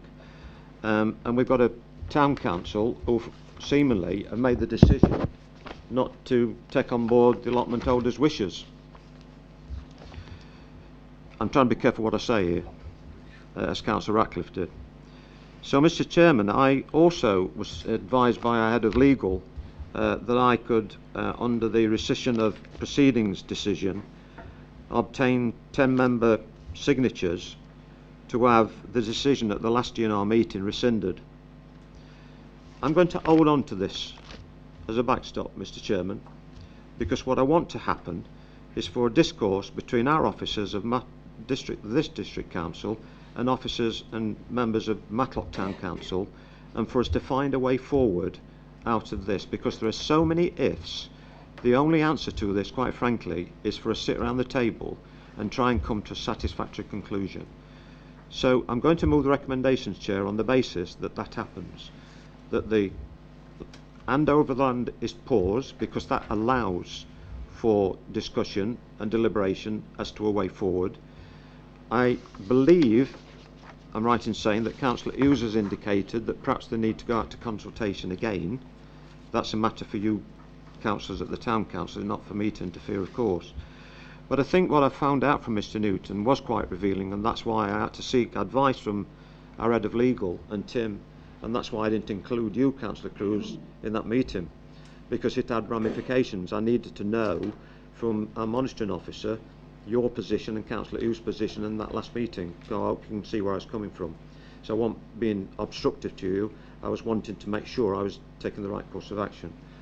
But the answer here is obvious. There's need for negotiation around the table to find a satisfactory conclusion, and I would hope also that that discourse includes Mr. Newton and his agents. Thank you, Chair. Thank you, Fiore. Does that find a seconder? Councillor Upton. Chair, I'm happy to second. I'd like to thank Councillor Purdy for going through all these letters and all this information, which obviously we weren't party to at the last meeting. Thank you to Lee for finding out all this about the compulsory purchase order. You know, I'm very interested in the views of the allotment holders. You know, I'm sure we'd all like to find a way to save the allotments, you know, with climate change and for all the work they've put into it. But, you know, Mr. Newton does own that land. You know, we have the village hall in that land. I just hope we can come to some sort of agreement. So I would definitely go for the pause. Thank you. Councillor Allison. Thank you, Chair. Just to make a comment, during Councillor Purdy's statement, I almost felt he was the agent for Mr. Newton, listening to some of those comments. Chair, I really have to beg to differ, Councillor Allison. I said what my association was, Mr. Newton. I'm just reading out facts. That's all. Facts. I don't know why that was relevant to the debate. Because I offered to go and find out at the last meeting, and these what I found out. You offered to try and broker some sort of compromise between both sides. No, I didn't. All I got was you basically giving Mr. Newton's side of the argument. That's all I got. Because this GNR meeting, at the last meeting, didn't have this information. And as Mr. Braun had said, had we known this information, there may well have been a different recommendation, so it's more than pertinent. So coming on to the recommendations, I'd like to propose an amendment. I think it's absolutely ridiculous for us to vote on something not granting a CPO when we don't have the legal right to do that. I suggest that we just vote, my amendment is that we just go with the third recommendation, that there is some kind of discussion and negotiation between this district council, Matlock Town Council and the owner of that land. Thank you. Comment on that? Thank you, Chair.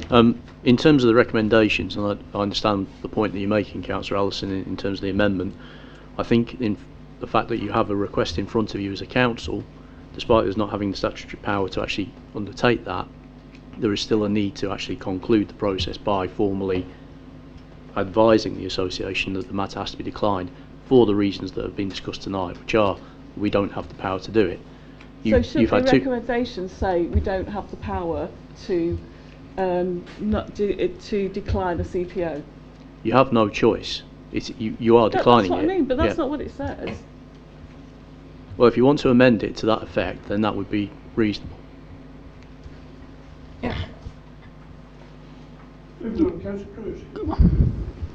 Thank you very much, Chair. I suppose there's a couple of things. Thank you, Councillor Purdy, for the detailed history. Mr. Newton could have easily written to the District Council himself. There's nothing stopping him. So I'm surprised he didn't. And I'm not in charge of managing correspondence, but I'm sure there may be some lessons learnt on how we can collaborate town to district and share information. So more than happy to look into that. I think the point you made about the proposal put forward by Mr. Newton being something that the allotment holders, it would kind of deliver something for them that they were happy with. That's not the voice of the community at the moment. It really isn't. So I think it's important to recognise that and take that on board. I'm aware of that. Okay. This is why it's needed for the call. So I think it's important to take that on board. And I did say to his agent and Mr. Newton, you've got every chance to come to the public participation. Right. So I think that's important. I think this is really simple. Okay. I think there's a positive recommendation that we could probably all sign up to, which is dead simple, and it's just get the town council and the district council working together and get input from the relevant parties and come up with a plan. And we haven't done that yet. And if we do that, I think it'll be quite a positive process. That's what I think we should be doing off the back of this report. Thank you. Thank you. So we've had an amendment from Councillor Allison. Does that find a seconder? Can I just check? I'm not clear what the wording is, Chair. I'd like to check. I would like to, yeah. Can we have this framed into a recommendation, particularly what Councillor Cruz has just said, because I'd like to vote on that. Through you, Chair, and reflecting on what Councillor Allison said, I think the wording of the second recommendation, there probably needs to be some words inserted after the words be declined to indicate that this council regrettably has no choice but to decline it in view of the legal advice given. If that's sufficient, then I think that would cover it off and you'd be able to make that decision. That gets rid of this paper. Yeah? That's put to bed. So we vote on that then to start with. Councillor Murphy. So, thanks.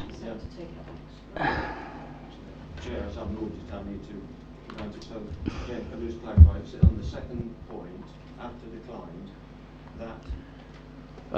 So the request from Starkholmes Allotment Association to compulsorily purchase the current site of Starkholmes Allotment be declined with regret on the grounds that the council does not have the statutory power to do so. I'm up with that, Chair. We vote on that.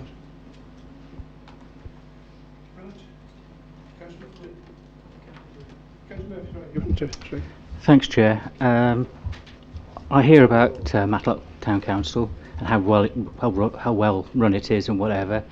I'm quite disappointed, really. I think there's been quite a few opportunities for you to progress this yourselves with the landowner, and I don't think you've done allotments in Derbyshire any favours.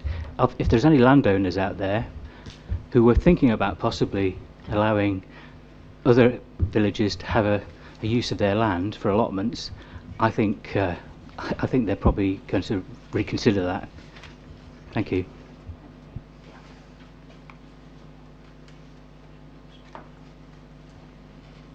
Councillor Rowe.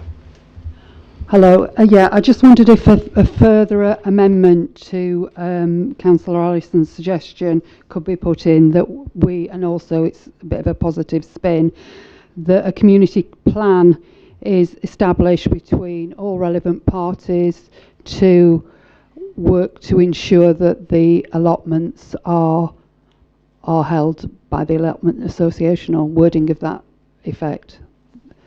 So it's not just about getting round a table, that we actually come up with a plan of how we're going to do that, working with officers from the Town Council and ourselves and the Allotment Association.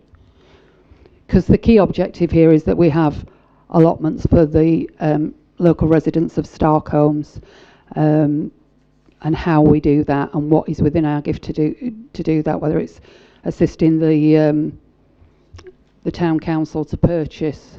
But how we do that, I think we need a plan. So it's not just about getting round the table with the owner. I think we need a plan. If that's not going to work, what else can we do? And we need to do that in partnership. Thanks, James. Would you like to answer that? Yeah, just on that point, I think Councillor Raw makes a laudable suggestion there. I don't think this is the right time for that. I think the point at the moment is to get the people around the table to agree what the next step should be. So to bind them by saying there should be a plan, I don't think at this point is the right time. So if you agreed that third recommendation to pause and allow for discussion between the district council and the town council and other bodies, I think that's the point that you make that decision at the next meeting. Can I come back on that, please? Yeah, well, I think it's a political decision, not an officer decision, and I think we should be going with an agenda and saying this is what we want to achieve through these meetings. So you've got one amendment on the table. You've got to deal with that before Councillor Raw's second amendment can be considered. So you need to vote on Councillor Allison's. Right. So we've got an amendment from Councillor Allison. That was seconded by who?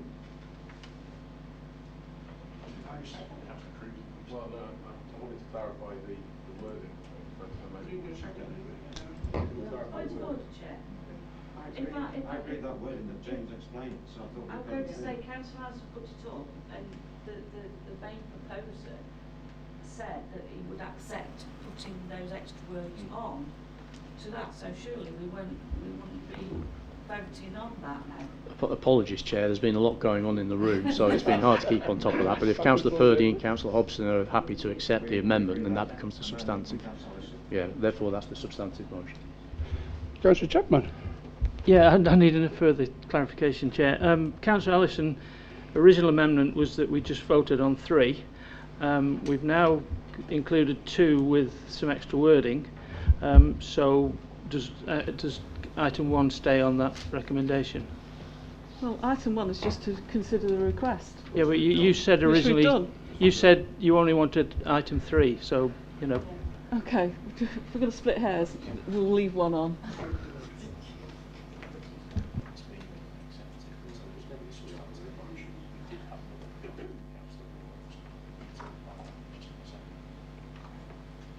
Okay, there was another amendment by Councillor Rowe. Do we find a second for that? No? I will second that. That's probably the only bit that I want to support.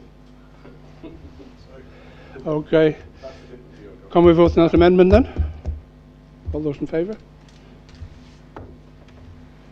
Chair, I can't support the amendment from Councillor Raw because there's some information come to me tonight which dictates the responsibility of this authority in respect of allotments, and that has to come out in time, which is why James is recommending, Councillor Raw, that it needs to be dealt with a bit further down the line. So I can't support your amendment. Okay.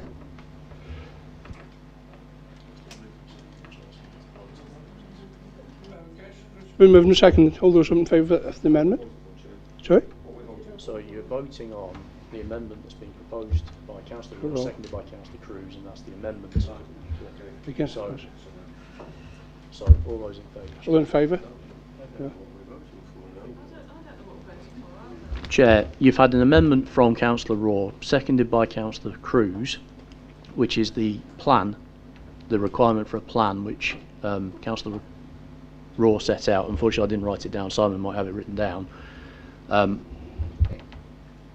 It's basically that all relevant parties in relation to Starkholmes allotments meet to develop a plan to facilitate Starkholmes having allotments.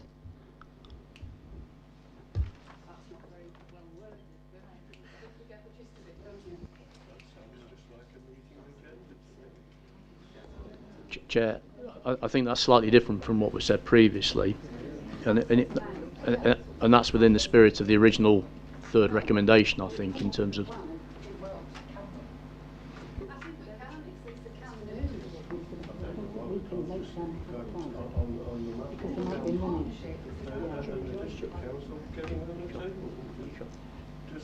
Chair, sorry, Point of order. I think this is getting overcomplicated, quite frankly. It's getting silly.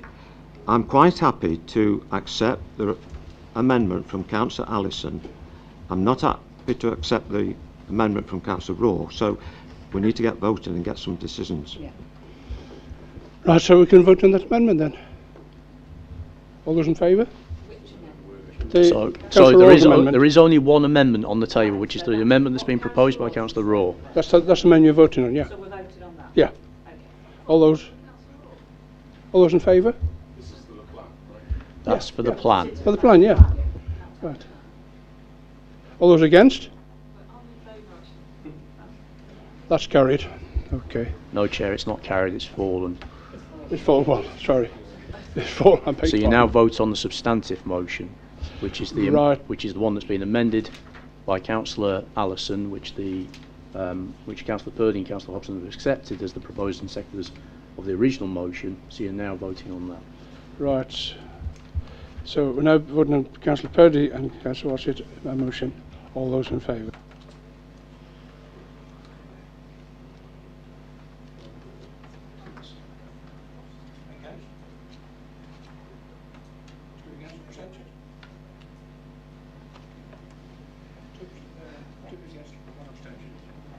That's carried. Thank you very much. Wow. I don't suppose you would care just to reiterate what we've decided now, would you? Well, I have to vote against it here. It wasn't clear. Including myself. Chair, so what has just been agreed is the request from the Starkholmes Allotment Association to compulsorily purchase the current site of Starkholmes Allotments be declined with regret on the basis that the Council doesn't have the legal power to do so. And then the third recommendation, that the decision to undertake a community asset transfer of land to Matlock Town Council, Resolution 2 of minute number 135/21, be paused and reconsidered at a later meeting of the Governance Resources Committee once further public consultation has been concluded by Matlock Town Council, and that a meeting be held between the Town Council and the District Council. Happy with that? Well, thank you very much for that. It's been quite an interesting debate. Okay. So, right. So moving on to item 13, Treasury Management Annual Report 2021. Karen? Thank you, Chair. So this report sets out Treasury management activities in 2020-21. So these are the Council's investments, borrowing, etc. In particular, it looks at whether the activities in that year complied with the Treasury management strategy that was set by Council in March 21, before the start of that year. March 2020. It also shows performance against prudential indicators. As shown in paragraph 1.3 of the report, total investments at 31st of March 2021 stood at £22.6 million. So this is a significant value, and it's therefore important that performance is monitored and overseen by the committee as part of the Council's governance arrangements. As shown in table 5 of the report, interest rates fell significantly during 2020-21, meaning that only £96,000 interest was received during that year against the original budget of £134,000. The compliance report is set out in paragraph 1.6 of the report. There was only one breach during 2020-21, and that was reported to this committee in January this year. There were no other areas of non-compliance during 2020-21. I'm asking members to note the report and the prudential indicators for 2020-21. Thank you, Karen. Any questions for Karen about that? Go straight to the debate. Go debate. All the recommendations, Chair. Okay. Second. All those in favour? Unanimous. Thank you very much. Item 14, Treasury Management. Treasury Management Mid-Year Report 21-22. Karen.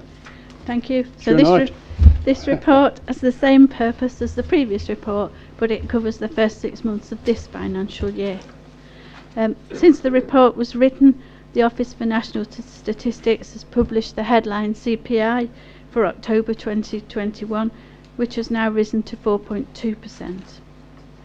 Interest rates remain very low, particularly for short-term investments.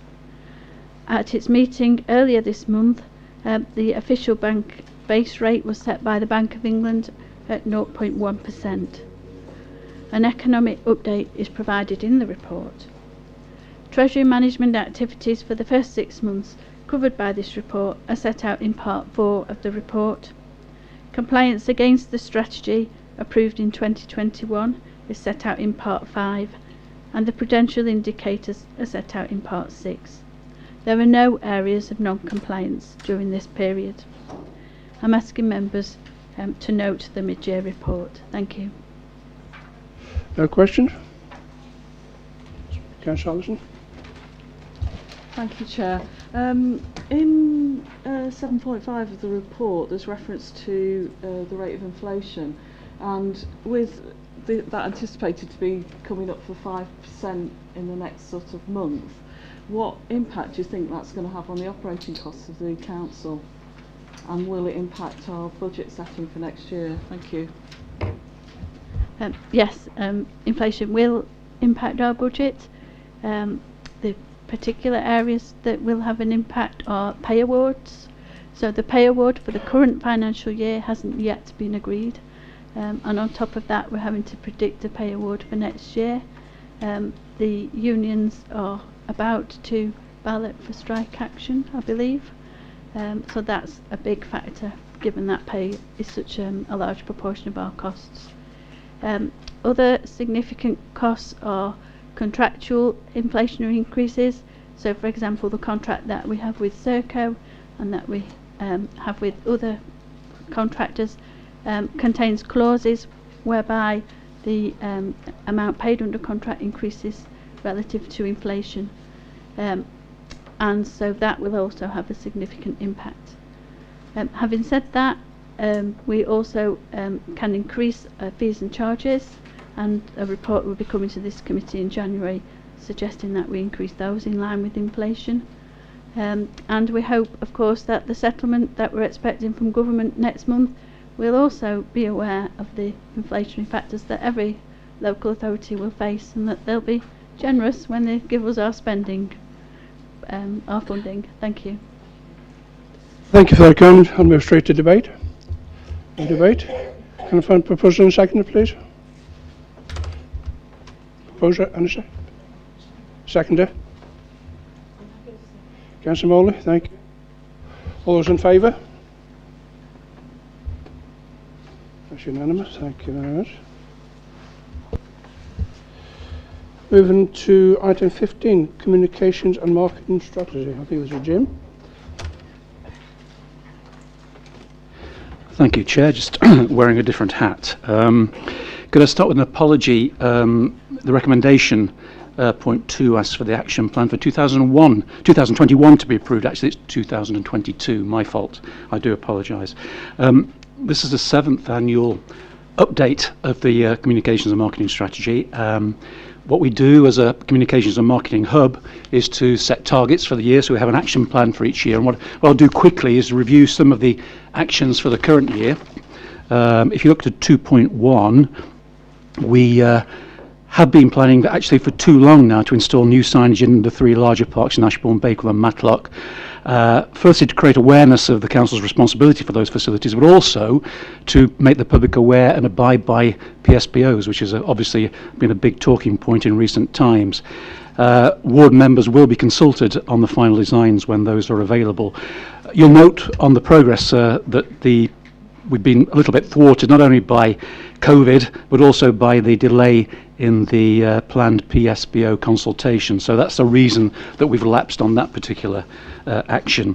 Just turning the page to 2.9, I just wanted to mention the way that we measure the success or otherwise of the large events that we actually organise as a council. And the illuminations, Matlock Battle Illuminations, I think is a really good example. The communications and marketing team played a key role, I think, this year in the successful return of the illuminations, but and it was once again a no-cost marketing campaign, making good use of the dedicated followers on our Illuminations Facebook page. We have 39,000 followers there. And one Facebook post at the start of the season reached a record for the District Council of 500,000 people. They didn't all come, but it just shows you how far you can get at no cost. Also, we analyse the demographic of the people who look at those pages, and interesting again that the people that follow the Illuminations Facebook page, 86% are female, and 62% are female aged between 25 and 44, and that's our core audience. And to understand your core audience in terms of your tone is really, really important. And I've also noted there the different areas that people actually follow that page from. And finally, on this year's 2.10, you'll see that the hub and the communications team in particular look to lead on important communications issues, crisis communications as well, and that I think we played a key role in the pandemic to date in the way that we've kept people informed. But also looking back to the floods at the start of the current year, where we provided a 24/7 update service to residents, councillors and staff. Really important that communications kick in when there is a crisis. Just moving on to the proposed action plan for 2022 on point 3. Obviously 3.1, we need to complete that signage project. On 3.2 though, is the big project for the coming year, which is to, with the in-house IT team, to improve and revamp. I put low cost here, it's actually no cost, but a high spec new website, reducing the number of pages, that's a key, and also making it more engaging, more easy to navigate and get information about and transact the business of the District Council. And you notice also a big accessibility focus there. But also a caveat, in the past year we've recorded 1.54 million visits to the website, and that's a 46% increase on the previous year, and no doubt COVID has had a part to play in that.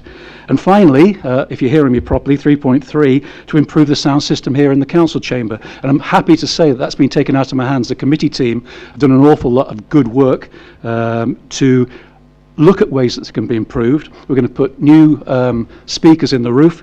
We've even got a feedback zapper which is going to be introduced, which will make again things a lot easier. And you probably also noticed, if you listen to the way that we broadcast these meetings, that sound has also improved, because we now take a feed direct from the amp. This is why I get irritated when people forget, and I've done it myself, to switch the mic on, because it means for that moment in time the people who are listening online cannot hear you. And tonight we were relaying to residents next door, they couldn't hear you either if your mic was switched off. So just a little note on that. So thank you, Chair. Any question for Jim? Oh, heck. Councillor Ratcliffe, I think was first. Thank you. I'll start us off, and forgive me if some of these are slightly rhetorically, as they usually are from me. But I do want to congratulate you, by the way, Jim, because I think you've been under a lot of pressure as a result of the waste contract debacle. I think you've stepped up to the challenge, as it were, by issuing lots of up-to-date where we are and what's happening, and I hope that's being picked up. But I do want to make the point, as so frequently is made, there's not everybody has access to and so it's very important we don't sideline, as it were, or relegate to almost, and I don't mean this as such, that we don't relegate to extinction the paper forms of communication, because I think they're still very important, that for those who don't have access to IT. I want to bring up 3 points, if I may. You mentioned the sound system here. Is there any reason why we can't do away with this form of microphone and have that form of microphone that you see used in the television studios? That would obviate then the need for what I often find is that people don't use these microphones correctly. They somehow think it's, a sort of omnipresent thing. They can move away from it, it'll track them. But you've got to speak into it. Anyway, that's one point. Can we consider a more personalised microphone system? One. Through the chair. That's awkward because it means you're also looking to employ an operator to make that happen. As we do at the moment when we're on the road, you have somebody who's moving the faders up and down. So, and also you probably noticed that now you're getting a proper feed, not only from the speakers in the room, but from the little speaker here as well. You wouldn't have that if you had the sound is so much better from somebody who takes notice of that. The other thing, talking about this room, this plea has been put forward by other people. Can we please have some investment into the ventilation, particularly having windows that might open, because it's awfully stuffy in this room. Last night at the meeting, I had to take my jacket off, and several we're having to do the same. Very warm and not a good conducive atmosphere for listening and debating. So some acknowledgement of the ventilation here as well. Again, through the chair, this may be one for Mike rather than me, but. Yeah, for me, Chair, I mean that's something we've been asked to look into, but it's complicated. It's not as easy as it sounds because of some of the restrictions on the building and the type of windows we have here. But we are looking at that, and we'll be reporting back on it. Thank you for that, Mike. My next one is about. I appreciate all the signage, the new signage. I think that's really good. And the fact, incidentally, I picked up last night that we're putting signs out to demonstrate our biodiversity and environmental credential. I think that's wonderful. Again, linking it to our profile on climate change. However, it's a big however, I do observe, and I'm particularly in my own ward, around Wirksworth, a lot of the district-owned refuse bins that carry the district logo, and so everybody knows who's responsible, are in a really poor and distressed state. If you're going to advertise yourself, you want to do it with the best possible profile. So I would suggest that there is a joining up thinking, as it, so that if this is all about communication to the best possible advantage, let's think about the infrastructure too that we're all so projecting out there. And my final point, and you'll forgive me for this, Jim, because you think you probably know about it, but I have been asked by residents in the north of this district to bring forward a plea to have a proper boundary sign erected at Longshore on the B6251, a major entry point into Derbyshire Dales from Sheffield, that doesn't carry anything at this present moment. Everywhere else seems to. I mean, even my dear old Wirksworth, as you come in from there, carries one saying you're entering Derbyshire Dales, and I give a little silent cheer every time I go past it. But there isn't one out here. Thank you, Chair. I've made a note of that. We are bound by the Highways Authority on signage on roadways, and we've had lengthy discussions with them, even retaining the ones that we have. So, but I'm more than happy to ask the question. Thank you, Mike. Councillor Allison. Thank you. Thank you, Chair. Just a comment to start with. I think there's an error on page 129 of the strategy document. You've got the priorities. There are 3 broad priority areas: people, place and place. I think the last one should be prosperity. Okay. Just a quick comment about the website, and it's really impressive the number of hits that you're getting. But I wondered, what feedback do you get on the website? I know there's a web form on there to give you feedback on the website, so I just wondered, has anybody used it? Has anybody fed back on their experiences of using the website? And the next point and question is, well, it's more a comment really. I don't agree with the comparisons that you're making between a website and a mobile app. I think a mobile app is a much more personalised customer experience. There isn't an awful lot of cost in the fact that it could operate on different platforms. If anything, it's got less platforms to operate on than a website has. The majority, 99% of the mobile devices in the country run on 2 operating systems, that's iOS and Android. And then another question, what have you been doing to looking forward into introducing Microsoft 365 in terms of internal communications? Because Microsoft 365 has Teams, it has chat feeds, it has communication channels, it has video conferencing. So I wondered whether that is something that you are going to look forward in your strategy as to how that could actually replace what you're using at the moment. So I'll just leave it at that. Jimmy, like to answer that?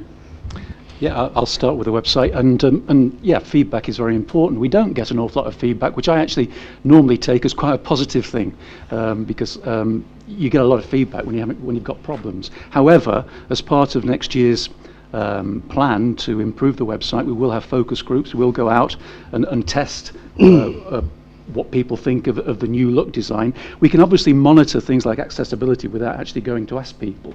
We use a program called Silktide, which tells us exactly where we're at on accessibility. So, for instance, we know what the average reading age is of the content. We know from a accessibility point of view, we're looking for a AA standard, that 54% is a current measure, and we need to get to 90%. And so those things sort of can be analysed digitally rather than with people in mind. But we will go out to focus groups and we'll test what people think when we've got a draft to work to. On the mobile app, all I can say is that, you know, I've checked this with the transformation team. Their feeling is that that apps work, but don't work particularly well in a public-facing environment. What's more, because of the 2 platforms you mentioned, it'd be very, very expensive to do. And you know, we're going to introduce for the Clean and Green team an app very soon. That makes sense because it helps them in the job that they do.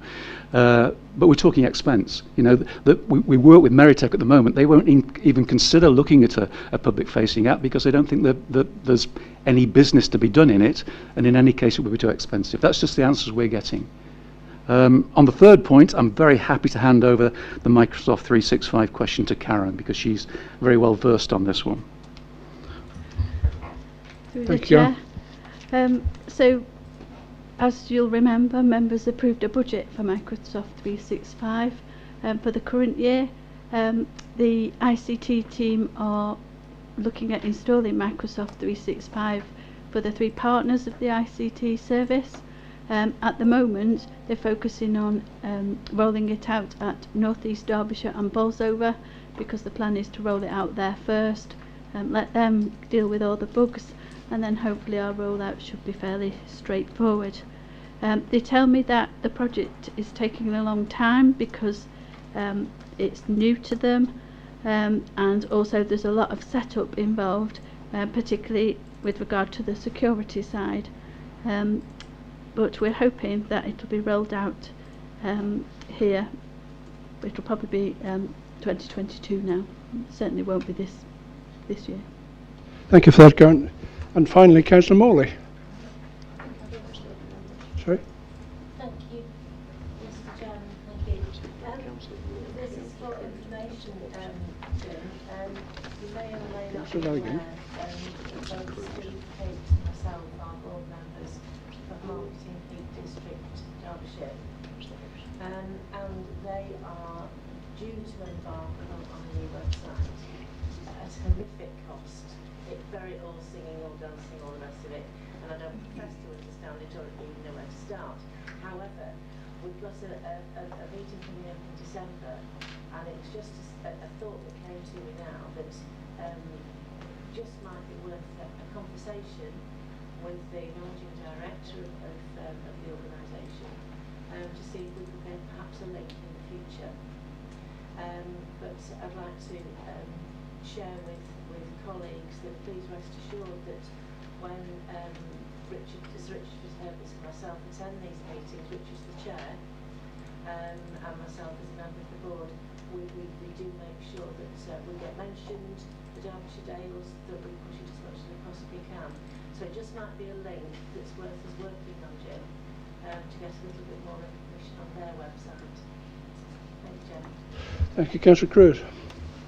Yeah, thank you very much, Chair. Probably a bit of a personal note in terms of working with Jim and feedback. He does really take it on board when there's little improvements, and also I think the communications team did a really good job on the Matlock Welcome Back activities, and were really supportive and engaged. So I think it's great work, and feedback on the website and things like that, little things that I think made some little improvements, which was really good. I think the thing is linking back to some comments already made, the market towns, and really giving them a push. And I think if there's anything that we can do to support that, I'd really appreciate it. We, as a Matlock town, have been trying to connect with Visit the Peak and build bridges to try and get more presence of our market towns. They are great destinations and lots of good shops, so we want to try and push that. So if Jim can help us, we'd really appreciate it. Thank you, Councillor Raw. Thanks. Just a quick sort of comment, really. Just linking back to what Karen's was saying earlier, I think one of the key messages to communicate next year might be about charges and increases in charges due to inflation, and I think we really need to communicate with the public about why we're doing that, and if they're going to struggle, if they're going to cause any hardship, where to go to get help and advice. So it's really just a plea that we perhaps preempt that, so we've got some answers there for people when if that paper gets agreed when it comes in January, because I think next year is going to be a difficult year for a lot of people facing fuel poverty and the effects of inflation. So however we can help folk as a council will be very much helpful. And just coming back on Mike's point about Longshore, I think one of the reasons there's perhaps not signage is there's not that much in the way of pavements round that area, and if you're walking, the last thing you want is a big sign blocking your visibility when you're crossing the road. So that needs to be taken into consideration as well. Thank you. Thank you, Councillor Rowe. Thank you, Chair. Has it been moved yet? No, I will move it, but just a couple of comments to Jim. Particularly during the waste management problems we've had, the e-newsletters that have been going out telling villagers what's been happening, people have really valued that. So I know it causes an awful lot of hard work for you. Thank you very much. Also, I had a couple of residents who contacted me about Dales Matters and the fact that it's printed and it goes out. I won't ask you for all the numbers now, Jim, because I've got it in front of me, but you gave me a very comprehensive reply. We are 90% digital communication, but Dales Matters goes to every household unaddressed for less than 7 pence a copy. So those hard to reach households, so thank you very much indeed. Thank you.